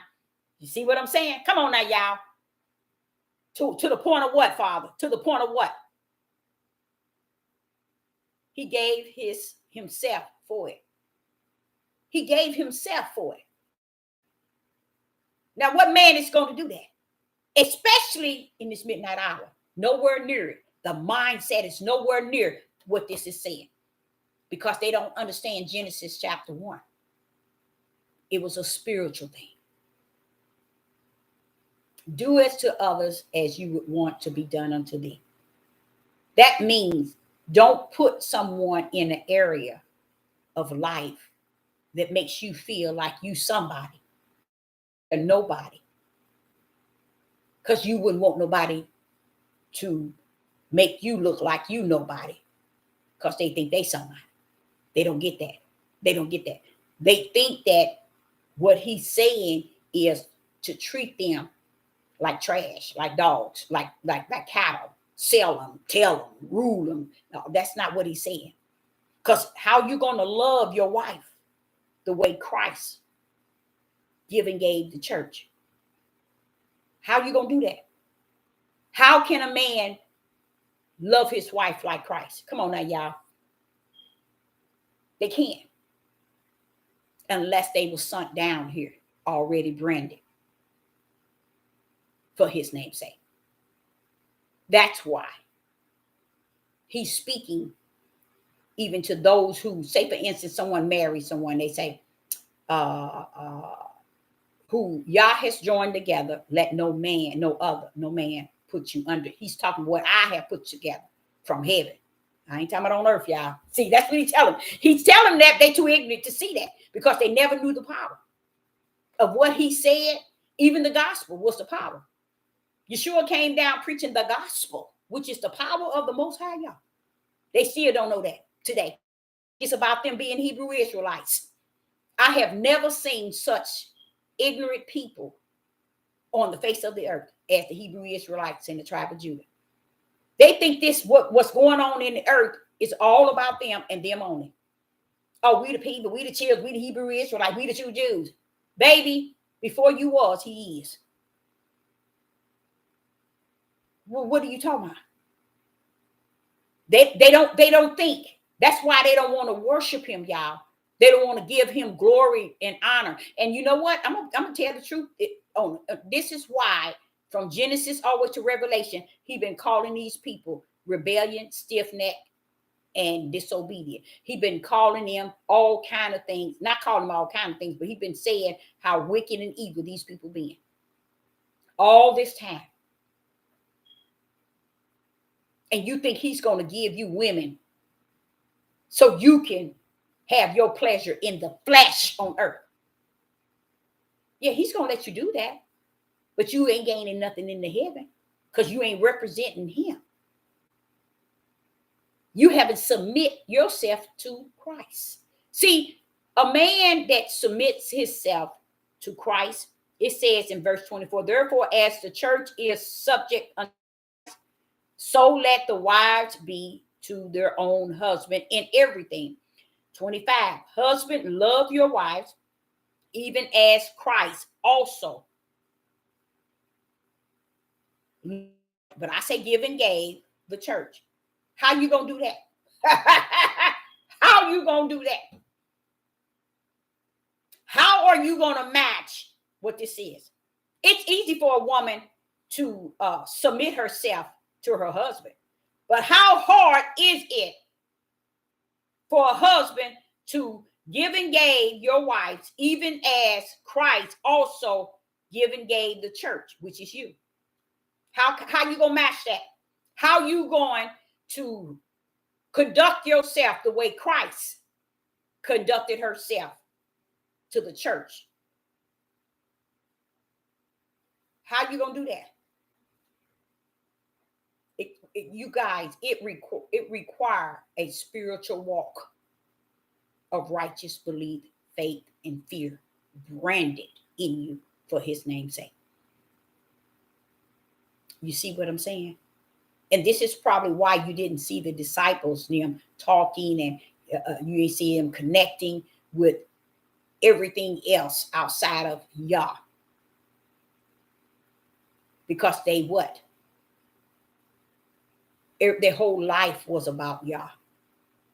You see? Everything. their honor, their praise, everything they did. These Negroes today, please. Their number one thing is hate, wicked, disobedient, stiff-necked, and rebellion. We run around here saying, oh, no, they did. But then y'all said they stiff-necked, rebellion, and disobedient. He said, now, what are you going to say to that? Oh, they ain't gonna, they'll still tell y'all he's a lie. And they'll still put them on a pedestal where they don't belong because they haven't did anything with their wives. To love their wives mean give and gave your wife as Christ give and gave the church. Come on now. How can you do that, y'all? How can you? You can't. Can a woman love her, submit herself to her husband? Yes, she can. As unto Christ. Can she? Yes, she can. But can a man love his wife even as Christ also loved the church, which is give and gave himself, gave his whole life? He's telling them you got to give your whole life for your wife. They ain't gonna get it. They don't care about it. They don't care what this is saying. They will paint a picture that don't even make no sense to make men on their left and their right to believe what they say. Now watch this here. Verse 20. Let me see if that's. No, that was the end of Christ. I wanted to cover Christ. Christ is the power. Okay? That's over the church. He's the head over the church. Now, if he's the head over the church, what is that saying? He thinks for the church. He's lead the church. He guides the church. He takes care of the church. That's what it's saying. He's over the body as Christ is to the body. He's telling men, you be like that to a woman. Can't be that. Can't match it. Can't be it. On one way he can either come to it closest he can possibly closest he can is do this. Righteous belief, faith, and fear that's branded in him. And once he can understand this, he have to go back to Genesis 1 and Genesis chapter 1 and chapter 2, where us pulled up, where that was Christ. Now, and bring it back to here and see that Christ is the head over the body, which is the church.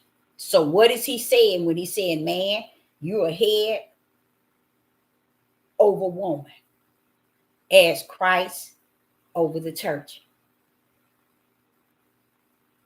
That means he is telling you got to take care of every and anything, because that's who Christ is over the body. So where you going to give me one?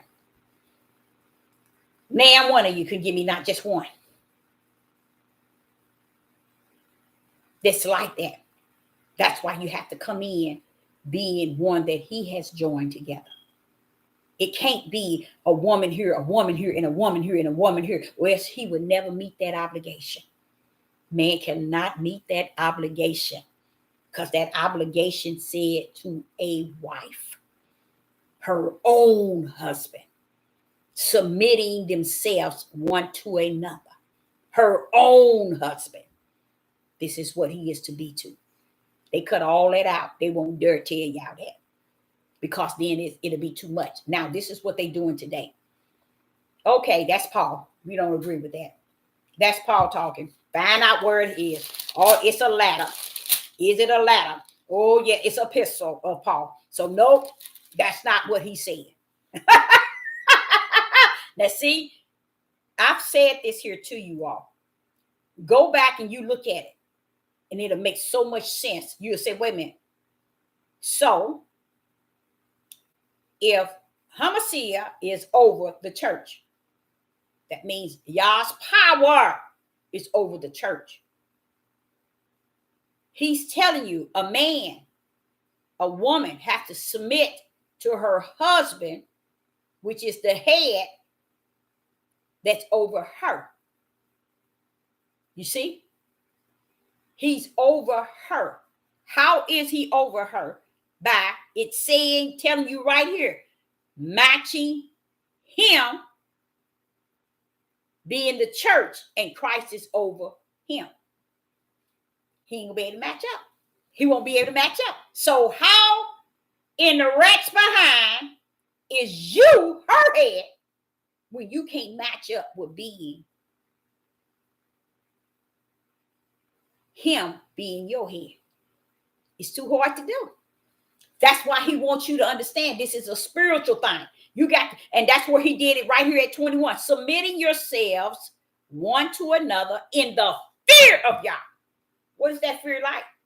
It's spiritual, y'all. It's in the Ruach. Y'all both going to have the Ruach to have the fear of Yah in you. You see? See what comes with these things that they're saying? They're excluding anything and everything when it comes down to woman. I rule you. I'm over you. I'm your head. But go back. Let's see what the head has to do. Let's see what the head is supposed to be doing. That means you're supposed to be over everything. Okay, you got to be over everything. Christ is over the church. Is he over the church through evil, wicked, and hate? No, he ain't. You see what I'm saying? Y'all don't get it, do you? How men can't even preach this thing. They wouldn't go near it because they would have to be able to justify, clarify, and identify how they as one are matching as Christ is over the church. He ain't gonna be able to match it. He can't match it. Man one will be able to match it. Being head over a woman is like unto Christ being head over that man. And if y'all head over that man, guess what? Guess what? Then he has to swing his head of the way Christ is head over him. He has to swing it down to woman. And then he turned around in verse 21, submitting yourself one to another in the fear of Yah, which is one of the spiritual brands. So I wanted to just share that with you all because it shows you how far they are out of order as the church. They're not even in the church, y'all. They're not even in there. They're not even in there because he said, what did Christ do? He died for the church. He telling man, that's what you're going to have to do with your wife. You have to give your life for her. You see, you think these Negroes going to give their life for their wife? They run around here and seeing how many wives they can have. See, this here really tells you, this is not telling you to get as many wives you can.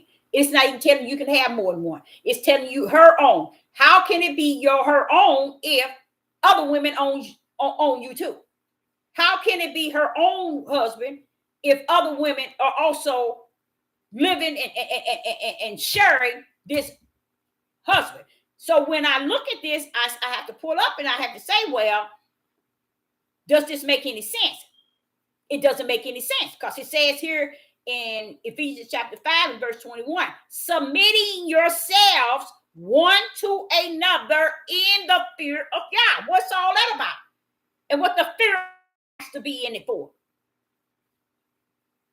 Because he's telling you, and the devil has got to be a spiritual thing.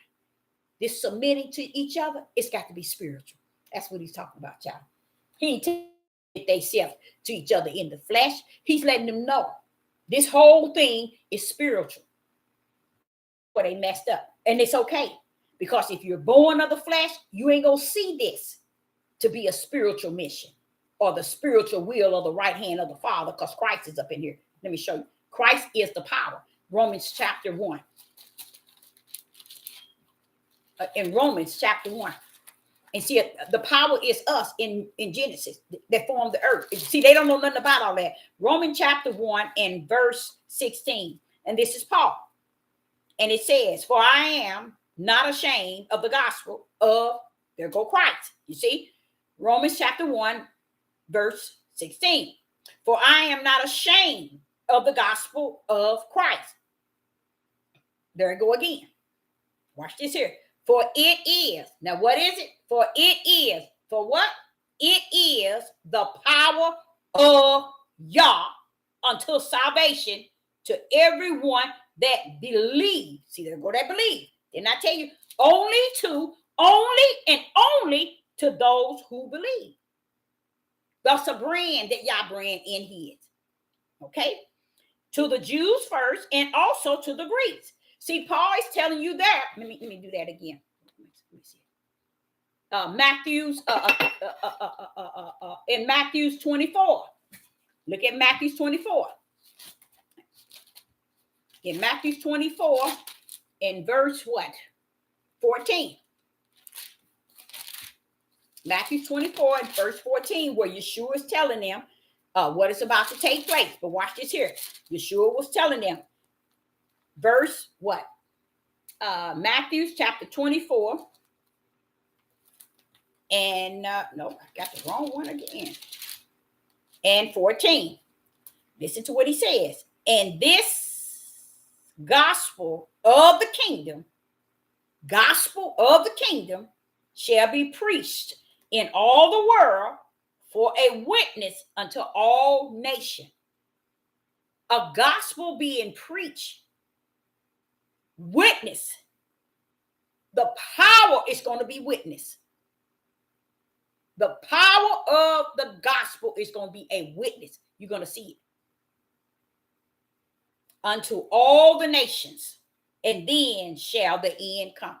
The nations going to see the power in which they forsake in Genesis 1 and Genesis 2. Not knowing that was Hamashiach. That was the right hand of the Father that came down with the Son of Man, which was the Son of Yah. Okay? So, now, back again. If man is to have a wife, okay? First thing he says, submitting yourself to one another in the fear of Yah. He's letting you know this is a husband and wife that is branded in the fear of Yah. They have that on one accord. He's saying this. What is the fear of Yah? It is a gift from Yah. It is not something in your flesh that you can teach and preach and tell me, oh, you got the fear. You got the fear. No, you can't teach and preach that. That's a beautiful thing for me to know that there is a brand of righteous belief and faith and fear that man cannot tamper with. That's what. That's why Abraham was up in the vision. Wait a minute, hold up. Abraham didn't believe in the flesh.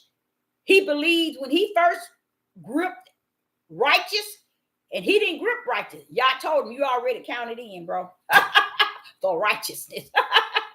Why? Because you were branded, Abraham, before you got down there. I already branded you. You good. You see? In spite of what you do, you're good. These people that's down here now, they could never mimic the spiritual seed of Abraham. They can only mimic the flesh. And this is what they go after. Everything Abraham, Isaac, and Jacob, Solomon, and David did in their flesh, in the midst of their sin and in their wickedness in their flesh. We're going to mimic them. Because everything they did went against Yah for them to gain what they gained as far as wife. Look at Solomon. He told them don't go into them foreign wives. And he had all them wives. The opposite of what Yah said not to do. But then they turn around and tell you it's justified, it's clarified, it's identified that Yah is okay with it. Okay? Now, I talked about that guy singing that song. I talked about Marcus Derby. I mean, not Marcus, Pastor Derby. Let me explain something to y'all. In the last 2 days, I saw something that took me for a whammy. And if it was not for the Ruach HaKodesh, y'all, I'm telling y'all, I cannot survive without him. I saw this and I said, I know you told me, and this is a part of staying in your lane, Deborah, is always consider and remember what I told you, what I showed you, what I taught you, what I revealed to you, what I whispered in your ear. Stay there. Don't come out. Stay there. It is so important that I do that. Let me tell you why. And I can't do it out of the strength of my flesh. I can do it out of the will of my Father's power. Because I was sitting up and I looked at all these cases, and I know you all probably didn't heard of it, but to me, it's like, to me, if these things that I see don't move people, these people are born of the spirit, I mean, of the flesh. When you don't hear nobody expounding on what's going on, it lead me to understand that the tribe of Judah is where they need to be today and where they're going. And it's not to the promised land. The judgment of the Most High Yah, I told you 2 years ago, was on the house of Israel and the tribe of Judah, but basically heavily on the tribe of Judah. The tribe of Judah, I think, is doing worse than it ever have done in time past, which is not a good thing. And I know a lot of people want y'all to come to deliver and get them up out of here. No, baby, you're gonna feel this thing. You're gonna feel this thing. Why? Because you reject the prophecy. And a lot of people run around here and don't understand that these people have really reject the prophecy, and they still teaching and preaching with the full heart of rejecting their living life, rejecting the prophecy. They don't see no end. When you don't see no end game, you can't see the beginning game. These people take Deuteronomy and they don't see no end game to it, nor do they see the beginning. The beginning is so beautiful, showing how much he cared for us. And the end they don't want, because they don't want to hear it. They just want to take out 3 words: slavery, a yoke around the neck, and oppress. That's it. But they didn't know that. No, he said there ain't no such thing. They didn't know, Deborah. He said it's right there. He said for all these years, they blamed the white man for giving them the Bible and not giving them the truth. He said the truth always been right in front of them. He said even when they was in their own land, they did the opposite of what truth was. So the lie is in them, and the truth is not. The lie is in them, and the truth is not. That's why they so heavily stiff-necked, rebellion, and disobedient. And I'm sitting here and I'm like, I set this saw.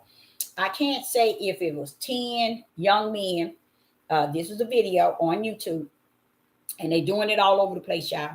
So I'm telling you, when it come on you, don't say nothing, because you can't start talking when it hits you and when it hit home. If you don't talk before it hit home, you ain't who you think you are. Because these things, he's not allowing us to see these things that we may say, oh, well, that's them, that ain't me. I'm saying, no.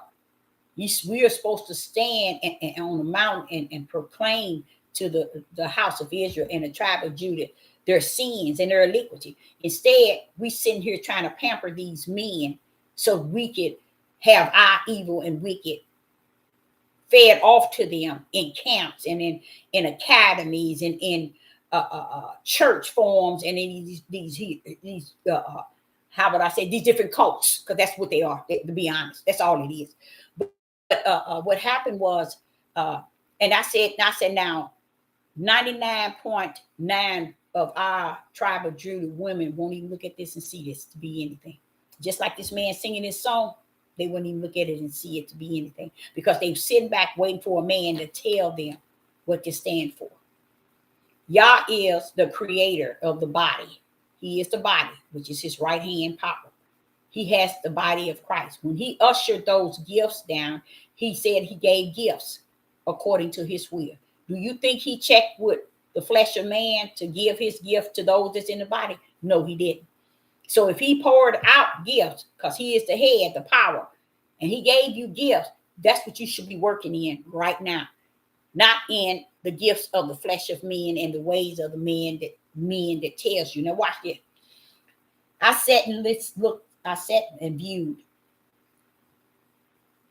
a day ago 4 videos where the teenage males are committing heinous, crimes like it ain't. Remember in Matthews, he said they're gonna hate you. And when they do something to you, they're gonna feel they've been just. Because after you continue, while y'all sitting around here thinking and playing with this here truth and the light, while you out here playing in the darkness, pretending you got light, wait till darkness hits you from your back head. And it's going when somebody want to run up on you, hit you in the back head, and you fall straight. You ain't gonna wake up then, but you gonna feel that hit. That's how bad it's gonna get. Let me tell you why.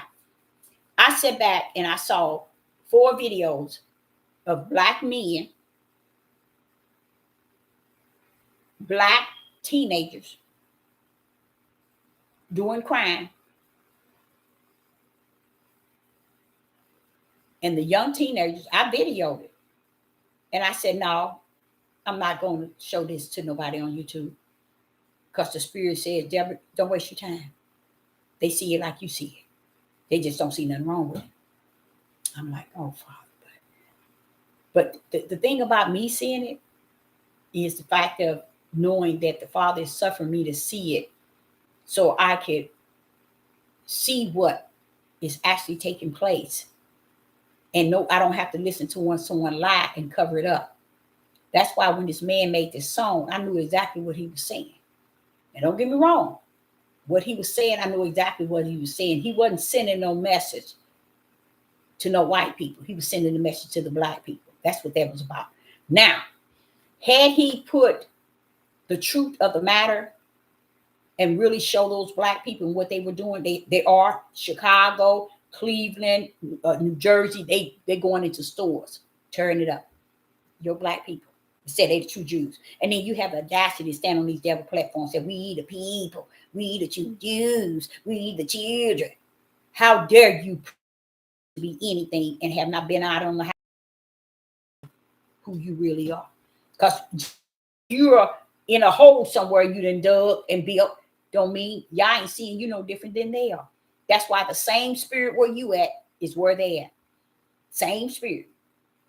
Because neither nor are honoring and giving him the glory and the honor for who he is all by himself. Without them, everybody trying to get the glory and the praise for themselves and the recognition. And the whole world sees it. Now, this is what I saw. Those young guys pulled up on a service station, and another man was sitting down. They got out and they started beating that man. And the way they was beating him, them young guys was trying to hit him with everything they possibly can hit him with. Their strength and everything. You know that man got up and walked away and went into the store. That's what I see that. I said, Father, look at that. Look at you. It's no way that guy should have been able to get up from all that hit and that beating. And they pulled guns on him while they was beating him. They pulled guns out on him while they was beating him. And when he went into the store, they all went running around, pulling their guns, shooting all over the place on the service station lot. Just shooting. And the type of weapons they got, yeah, firepower. They got firepower. So me, myself, as a prophetess in the wilderness, I don't see nothing wrong with the way y'all gonna let it run. I don't see nothing wrong with it. Because what I'm seeing now is Matthew 24. Nation against nation. And when they do something to you, they're going to think that when they take your life, they're going to think they done justice. They're talking about you, tribe of Judah, men and women, but basically the men. Because I see that in Isaiah 3:25. He said he's taking you out. And see, that's what these pastors don't teach these men. What is y'all saying in Jeremiah, Ezekiel, and Isaiah about what he's going to do in these days? They don't want to teach them that. They so busy over there teaching him, I can get you this, you can get this, you can get this, and this gonna make you look like a king, a leader, ruler. I'm tough and I'm bad. And I'm sitting here listening to all these verses in this Bible talking about I'm gonna destroy the mighty men. That's them. That's what he's talking about. They want to be tough and bad. Watch what happens. Watch what happens. Now, when I sat there and saw them young boys out there, I said, Father, it's gonna get bad, ain't it? He said, yes, it is. He said, your eyes ain't even seen what is to come. Your spirit has been told and warned and taught, but your eyes, your natural eyes, have not seen. And all I can think about is that could be my son. And they were shooting all guns. They arrested all 12. And then one female standing out there watching it. See, you have to have something in you that's strictly wicked and evil to get out there and do something like that. And the firepower they had. And then he's doing Negro men talking about, and these white men talking about gun law. They should be able to carry. You shouldn't be able to carry nothing. You shouldn't be able to carry nothing. Because this is what the trap was. Everybody carry because we want y'all to take each other's life. That's what the whole purpose was. That's how stupid these men are today. Like James Brown said, this is a man's world. Yes, you hear what he said? The man's world. World. Y'all ain't, he said, you be in the world, but not of it. But this is a man's world. You're right. And a lot of people wouldn't even think of it like that. A lot of people wouldn't even dissect it to be that. But if you really think about it, it is. And that's why you see it the way that it is. And I've been trying to figure out these things that you see a man walk up to a white lady and beat her to the pulp. Why are these men doing this? Oh no, we can justify, clarify, identify. Oh, it was the beat, it was the shot, it was this, it was this. Baby, what was it when y'all prophesied? Where was it when y'all prophesied that these things would be? He has a reason why he said he's going to destroy the mighty men and the men of Judah. He has a reason why he said he's going to do that. And do you think it's going to be your just reason? No. He's prophesied all these things. He didn't tell, Yeshua didn't tell the disciples on Mount Olive that they were going to nation against nation, kingdom against kingdom. This is people against each other and also other people. And this is what I concluded the whole thing of the whole matter. Now, not today, but I already saw it. It's no such thing as a civil war. A lot of people like, I have this one man I talked to, he's 32, and I talked to him, and he was talking about how much firepower he got. And I told him, you never carry a gun or have a gun to hurt somebody in the intent to hurt. He said, you have to. That's have to be your state of mind. And then this individual, how much power, how many bullets you need to get stuff that's going to shoot out 16 and all these different numbers of bullets. And when you shoot to kill, and you need to do this, and you know, I'm like, that goes up against everything Yah stands for. I know it. They can go in there and they'll run the Paul and see where it says that it's okay for them to do it. See, when they want to do something, they want to run to Paul. But when Paul says something that counteract they flesh desire, then, oh, we ain't listening to Paul now. That's how sad it really is, but that's how they understand all of this. That's how they rumble with it. But what happened was, I've seen black men walking up, jumping on males and females, like they don't even know where they at, but they fight them. I've seen twice a black man jump on a white lady and beat him down. Do you think that the KKK, the skinheads, and the white supremacists are going to stand back and see that? They're holding back for something, because the judgment of the Most High Yah is on the house of Israel. Big time. Big time. And they thinking that this is what they feeding y'all. Everybody is feeding the house of Israel. Now, this is a pen needle or light. They telling you that, oh, it's getting bad. It's getting bad. God is judging the heathens and the Gentiles. He's going to do this. And no, he ain't, baby. He ain't going to do nothing till he do what he got to do with you. And that's where you messed up. That's where you messed up. You better start thanking him for what he's about to do, because he's going to allow your tail to lose your life out here, because the life that you're living, and it ends right here. And that's going to be before he get ends out. Because if you left here, guess what? And that's what I think is going to take place. Because a lot of people, a lot of these guys be talking about being in situations. They think that they going, baby, you can't. You've been in this here situation 400 years. What told you because you got something that you're going to be able to defeat where you at? No, you ain't. Only way you're going to come out of here And you're never going to come out because you're going to be buried right on this land. He ain't letting you out. He ain't letting you out. That's why. Because I was battling with that. I said, Father, why are these people doing so much building to the point where they building their own heaven, their own temple? Because that's what they want the people to believe. You good, you doing good, but see, all that counteract the prophecies. So you letting them do this to counteract the prophecy? No, Deborah. Flesh is for flesh. This land is where they're going to die. So they better build them a heaven. They better start building. They better start growing. Yeshua told them even then, it's going to come a time where they're going to be planting and selling and buying and feasting. And who you think he was talking to? Oh, you want to claim this book to be the Hebrews, but then when it talks like that, you don't want to claim that part, do you? No, they don't. They don't want to claim that part. But this is what he's saying.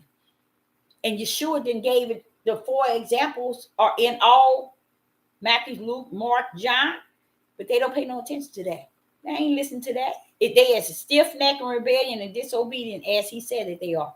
So I'm sitting here watching all this, and I videoed them to show you all. And the Father said, don't show them people nothing. He said, they see that already. You don't have to video, because see, when I saw it brings some great sorrow inside. And if it had not been for the Comforter, I'll be a loony bird. Because when you see this, you see the prophecy taking place, but you try to figure out why is people saying that people are doing things to them when they cutting up from the floor. Only reason why people are doing the things to you is because these are the things you were doing to someone else and do to someone else. And this is what he's saying. You are likened to those. He said he dispersed us in the 4 corners, likened to our ways. So he put us in the midst of people who are identical to the way we were over in the promised land and the way we really are when we stop lying on each other and trying to make each other look all goody and everybody else is evil. No, baby, you got the first ticket, baby, whether you know it or not, for evil and wicked and hate. The first ticket. He know what he doing. And I'm like sitting here saying, but Father, they can't see what's going on. They can't see what. He said, ain't that they can't see, they could care less. That's just how much darkness is in front of them, in the back of them, and on every side, to where they're not even caring about what's actually taking place. Because I'm like saying, well, it's okay. I didn't video all these. He said, just delete them. He said, delete them. And that's what I did. He said, delete them. You don't have to show that to them and prove nothing to them. It's in their face just like it is in yours. It's just that you got a different feel than they do. You know, and this is what everybody is doing. Everybody, and you got some prophets talking about prospering and he's about to bless you and all. I'm like saying, what is all these? And none of it matching biblical, because that's not what he told you. You're gonna get in your land, you're gonna get so blessed. But this is the mindset of Judah. Gone. It's gone. He's gone. And I can see now why Jacob said he's gonna be crouched down like an old lion. In a sense, lazy, tilt down, lurking, just lazy, until Shiloh come. He ain't going nowhere. He ain't gonna do nothing, and he's not gonna get up to do or be about anything. He's just gonna remain exactly where he's at, and that's what you see. Fulfilling their own desire of what Yah has been telling them. So I don't know if you all saw all that in the last week, all this chaos that's going on. And among those who keep saying, and it bothers me. It really bothers me to see people go around and say, we the people, he's going to save us. He's picking us up and taking us to the promised land. No one is dissecting the fact that what is going on out here. Now look at this. You think he's taking this to the promised land? Do you really? Yep, they think that. That's their mindset. It's gone. Judah is gone. They really think that, it's okay for all their nation and their tribe to be doing the wicked and evil. And when you okay it, that shows you are not born of the Spirit. And when I say okay, when you can, these things can go around and all these people be on this devil platform trying to get likes and subscribers and everything, and don't talk about none of this stuff that's going on unless they're trying to build a title where they can get some likes and some subscribers. Outside of that, they don't see nothing wrong with it. 1 minute they want to talk about them, then they want to talk, they bother them. Oh, 1 minute they talking about what they doing. Oh, they keep on doing this to us. You can't. I'm just to the point where they can't do nothing to me that they ain't already done. Father, I'm just waiting on what you gonna do. That's it. When you start to believe that he's the only one that's gonna deliver you, and if he's gonna deliver you, you know, if you're gonna be living, if I know I'm gonna be living, I'm gonna be walking up out of here, y'all. I am not gonna stand here and deny that I don't see my father's prophecy. And that's what they're doing. That's what y'all don't understand. They are denying the father's prophecy when they on this devil platform talking stupid stuff about things for their flesh and the lust and the desire of their flesh, instead of be talking about the things of the prophecy that has been spoken about, or giving people light to eat the food for the spirit, stuff like that. They ain't into nothing like that. He say, she say. And I heard this one man, boy, he broke, there's two guys that broke this down. I was like, I like them doing that. They was talking about they don't know what is going on with these men. This one man I heard today, what was his DJ? He's not a DJ. He's DJ something. D something. He was talking about, he don't know. He said, I wish I can explain what is wrong with these men. And he's been on YouTube for years. He said, do y'all see these men? They act so emotional and sensitive.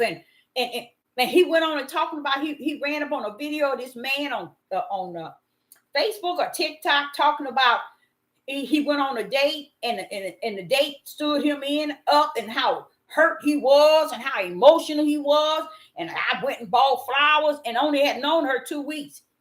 She probably sensed that you as cuckoo as Cocoa Puff. And that's why she said, I ain't gonna deal with this person, and left his tail alone. But he was saying, how could a man have that much emotions like this guy was? He said, this is what he named that thing, baby. He said, this is why these men are running around here killing these women. He said, these men are telling men. He know what he said it. He ain't lying. They training these men that kill them. They don't do it the way you want it. They don't do what you want them to do. If they don't have what you want them to have and the way you want them to, kill them. And they doing it. And here this black man sitting here teaching it. And I'm like, he's not teaching, he's speaking it. He's been on YouTube a long time, way a long time. And he was talking about, I ain't never seen nothing like this. And he's an older man. He said, I ain't never seen nothing like this that's going on. He said it just bothered him to see that man that, but he said that man is dangerous. If he got that much emotion, his emotions is that bad, because he was taking her out to dinner and he had some flowers and she stood him up. And he said, I think I would have stood you up too. He said, because something wrong with you. Because now he's on making videos talking about how she stood him up and he's so emotional. And he said, men is training men to crank in that wicked emotion. They're doing it. And I know a lot of times y'all might say, when Sister Deborah, you're always talking about men or against men, you can say what you want. You better open this book one day and read it. Read it for yourself and tell me, what is he saying about woman? Just tell me. But he's telling you the same stuff I'm saying to you. It's in here. Start from Genesis and go all the way to Revelation. You ain't gonna see him saying all this stuff about women. He's telling you about me. That's why I question Genesis chapter 3, her speaking and catering to Satan. I question that, because as it go on in its instructions, it does not lean to her. Nothing does. It doesn't mount. It don't mount up. And Catholic Church have smeared a lot of things, but y'all say the hearts of man have smeared their own heart, because there's so much wicked and evil in their hearts. They don't even want to read this and tarry for the Holy Spirit, because the Holy Spirit wouldn't come to them no way. So they don't even need to tarry for the Holy Spirit, because it ain't coming to them no way. Let them think they got it, because they don't need me when they think they got it to deceive the multitude or the mass. See, that's what make them think they got it. That's what make people. Do you all know that's what make men think they saved? That's what make them think they holy. That's what make them think they upright. That's what make them think they just, is when they got other men on the side of them, putting them on the pedestal. That's an idol God. That's an idol God if you don't know it. And this is what makes him build a tree and have these apples on the tree. And every apple on the tree is worse as the tree itself. One fall, still the same. Because this is what the broad gate is about. Many of them in the broad gate following that which is wicked and evil, and not leading themselves. I ain't gonna say they can't even lead themselves. And the more and more I see stuff when I'm watching the news and seeing them conducting themselves that way, I'll be like, you mean these people can't see these kids out here? All 12 of those kids got a mother and a father. Even if the father's in the house or not, do y'all know y'all ain't gonna tolerate the fact that she put me out the house or she didn't let me stay?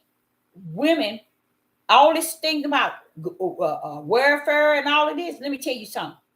If a man was a man out of y'all's own heart, let me tell you something. He wouldn't have had no welfare taking care of his kids and feeding his kids, taking care of his household. See, y'all don't check that out, do you? Because y'all don't see righteous. Y'all don't see the true brand of the Most High Yah. Just like here said, submitting yourself one to another in the fear of Yah. If you don't have no fear of Yah, you ain't got no business submitting to no man. A man ain't got no business submitting to you. Because the only thing gonna check that thing is the fear of Yah. You having the fear of Yah. So he's just telling Yah that it is a spiritual thing in any marriage. If you're not wrapped up in my spiritual will, what they doing is on them. When you're born of the flesh, you do the things that please the flesh. You ain't thinking about what Yah really has ordered. That's why they don't want to go in here and see it. They can't see it in spirit and truth, but they can't understand it in spirit and truth either. Because he said when he pour out a strong delusion, that's for those who's leading the multitude in the way that pleases their flesh, and the people are praising the individual and putting the flesh on a pedestal. So he said, leave them alone, let them stay right there. Watch my word fulfill itself. Just because the LGBTRD took the rainbow color don't mean nothing. You only took what's in the flesh, a mindset. The rainbow still come up when it rains. How about that? How about that? You ain't took nothing, but just showed how ugly you look. And that's it. With all them psychedelic colors. Because those the one in the rainbow that comes in the sky look way better than what one of y'all wear or put on. That it's much beautiful. And I thank the Father that it comes and go because it represents him. So Sister Deborah will say, I got some good news too. Quiet Storm. We're going to go live tomorrow. We're going to do it at 6:30 p.m. Central Time tomorrow, which is Sunday. And I'm going to do an interview with Quiet Storm. He's about to open up his YouTube page and begin to teach, counsel, and minister. And it's a blessed thing. And just like I was telling y'all about, was it Pastor Darby? Y'all say he has fulfilled his mission to the max. When you see mission to the max, people still listening to his videos, and it carries power still into this day. He's gone, but what he said still carry power today. You see, so he met his max with Yah. Okay, so Quiet Storm is going to start his page, and him and I are going to go into this teaching in a sense together, but he's going to lead. Okay, he's going to lead. Like I told you all before, I have always been a type of person that appointed and anointed and called to be a prophetess.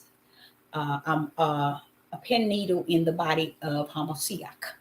If I don't know, I'm anywhere. If I don't know, I'm nothing. I know I'm a prophetess. I know Right now, I'm taught from the wilderness level, and I am a pen needle in the body of Hamashiach. And I love just being that pen needle. I know I'm in there. Okay.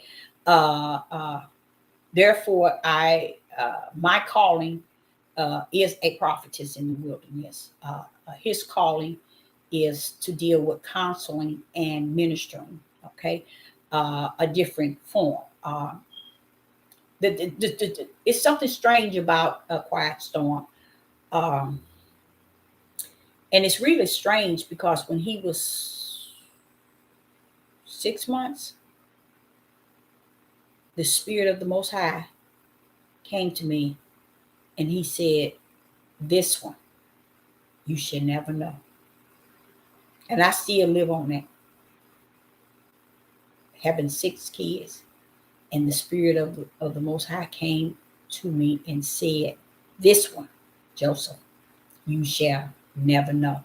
And that's scary to me because Yah still has not given me the fullness. But like I just told you, it's a strange thing how he's using him. And it's a different communication. It's the same, but it's different. Um, and it's almost like it's out of my ballpark, meaning that uh, I'm going to have to back up and back down to a level of where uh, if he is a part of the body of Hamashiach, uh, letting him be used for what Yah has called him, and not let my calling interfere with what Yah has called him to do. Um, and it ain't for me to fully understand his calling. It's for me to understand my calling.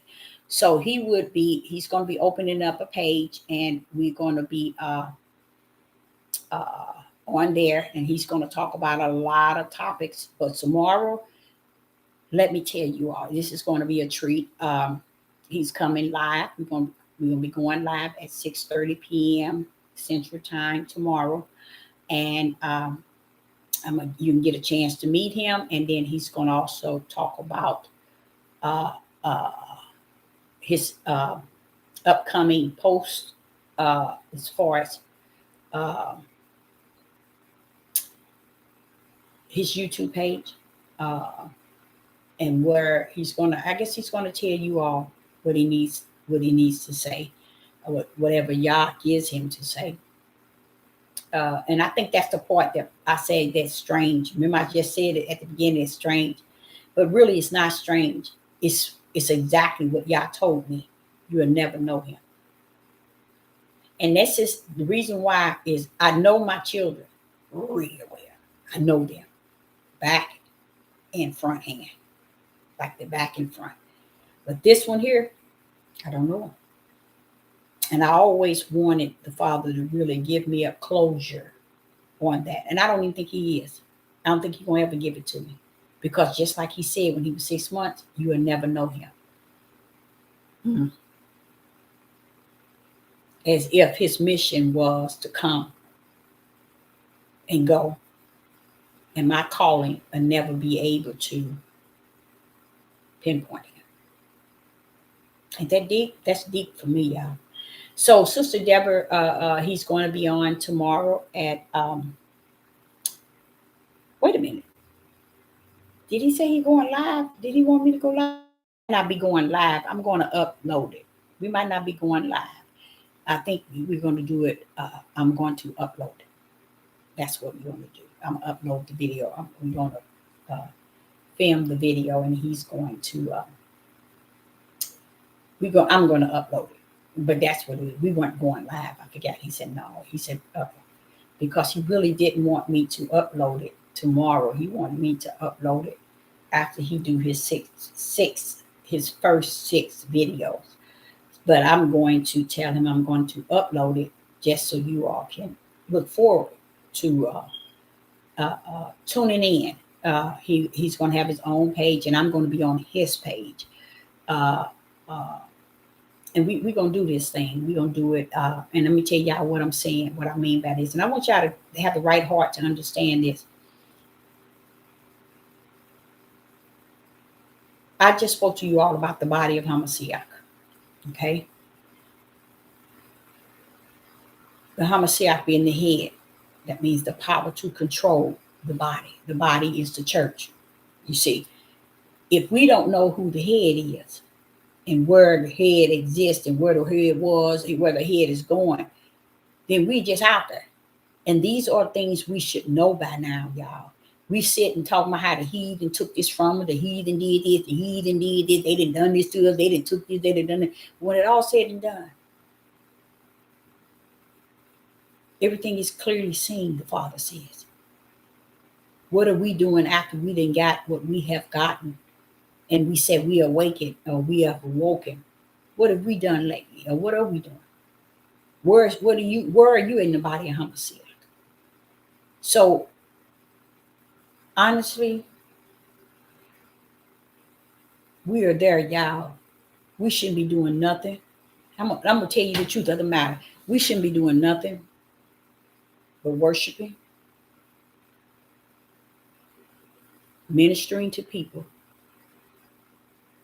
regarding the Most High Yah, honoring, worshiping, and praising Him 24/24, every chance we get. We should be out ministering to people, but what I seen, I'm gonna tell you what is out there now. Now the minds are not there to embrace the ministry. So now the Father has to lead us to where we need to go with those that are in the body. You see, so He's gonna have to lead and guide us, which He will, because we're gonna all be on one accord to be going in the same direction. You see, even though we all over the place, y'all still gonna be causing us to be able to go in one direction, like Joseph and I. It's just like we just picking up and leaving and going on. And it's not going to be about Joseph. It's not going to be about me.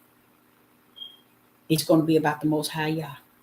24/24. We are not going to use this devil platform to serve the devil in no shape, form, or fashion. We don't give a rat's behind about nobody's likes, nobody's subscribing, nobody check at the end of the month. We are about the Father's business. That's where we at. He said there's going to come a time when the bold ones are going to come forth. And it's going to be spirit and truth is what's going to be spoken. And that's where Him and I are leaning to and toward. I couldn't imagine turning my back away from the one that I only know and the one that has known me. I couldn't even see myself doing that. Because I think if I was to try to turn my back, He'll make me not have a back. Just to let me know. That's just how I know that He don't play with me. So I will say that I will upload the video tomorrow regarding Joseph. So we're not going to be live, but I will be uploading the video regarding Quiet Storm and I.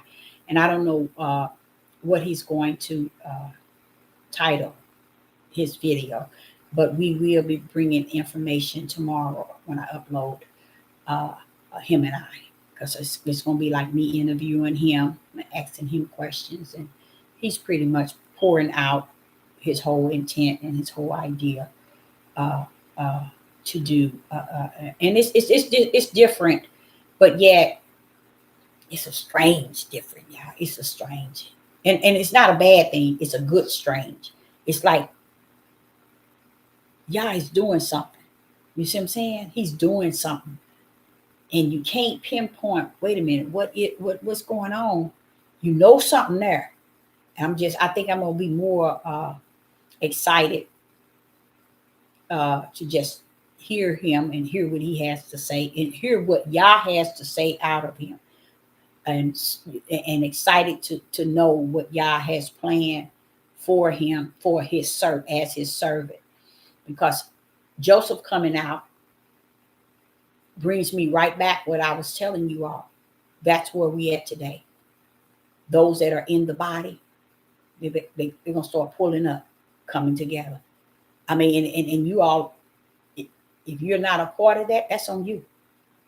because he already told us, he that is born of the flesh is of the flesh, he which is born of the spirit is of the spirit.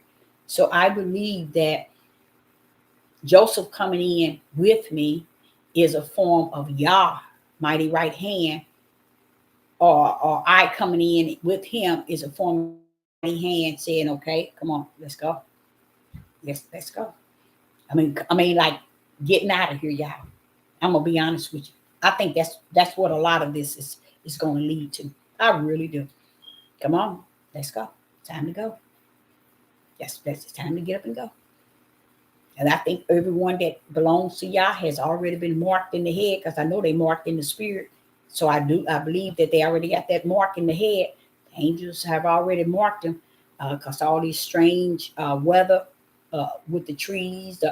Oh, I saw something I ain't never seen a day in my 63 years. I have never seen what I saw. I ain't never seen nothing like that. Never, you guys. Oh, now see, this is. Did you all see that video?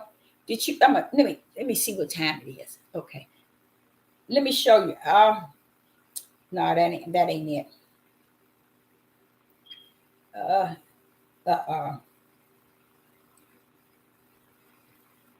Let me show you.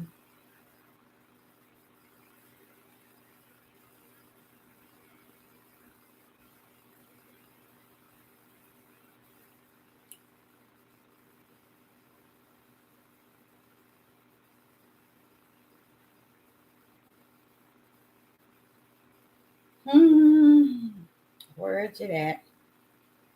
I probably can't find it, but I was going to show you.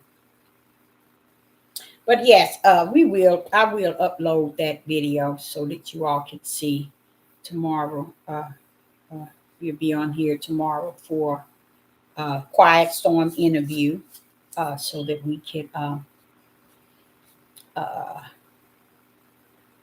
talk about uh, what's ahead. And he's going to have live. He's going to be asking questions. He's going to really really be dedicated. So I don't know what page, what he's going to title it, but I'll be going that route. uh, and I'll be just there to support, and to, if he asks me something, you know what I'm saying. uh, and honestly, it's that time. It's that time. I'm just looking at here.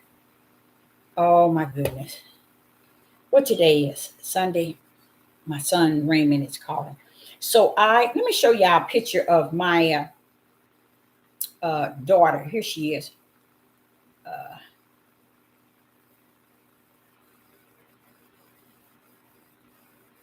this has just came up. This wasn't the picture I was going to show. This is my baby girl.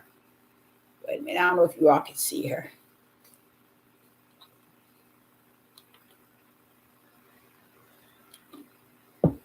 This is, I don't know. I got this light. Uh, there she go. That's my baby girl. Um, Poor thing. Ooh-wee!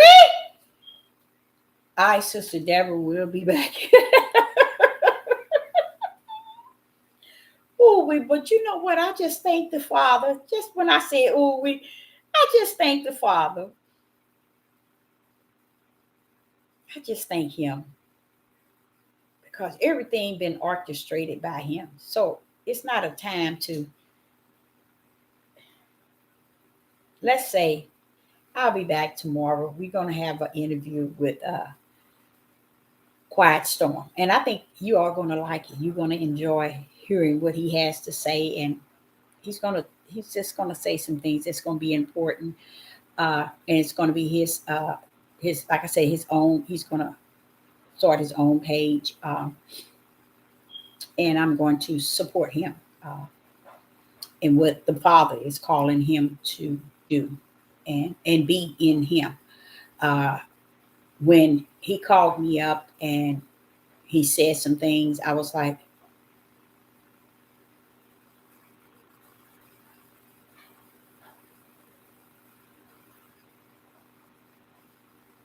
Oh, okay. Yeah. Uh, and I think I'm gonna meet him there where he's at, and just hope that he can step out and do the will. It's a blessing to be able to have a son that's willing to be about the father's business. I liked his example. That's why I don't want to tell the story. I liked his example of why, because it's a mission Yah took him on to get him to where he's at now. Are coming and starting a page. And I think his page is going to be very, very, very interesting, child. Because if I ain't going to never know him, and if y'all let you get to know him, that'll be good. That'll be good. So, all right, Sister Deborah says, shalom and shalom.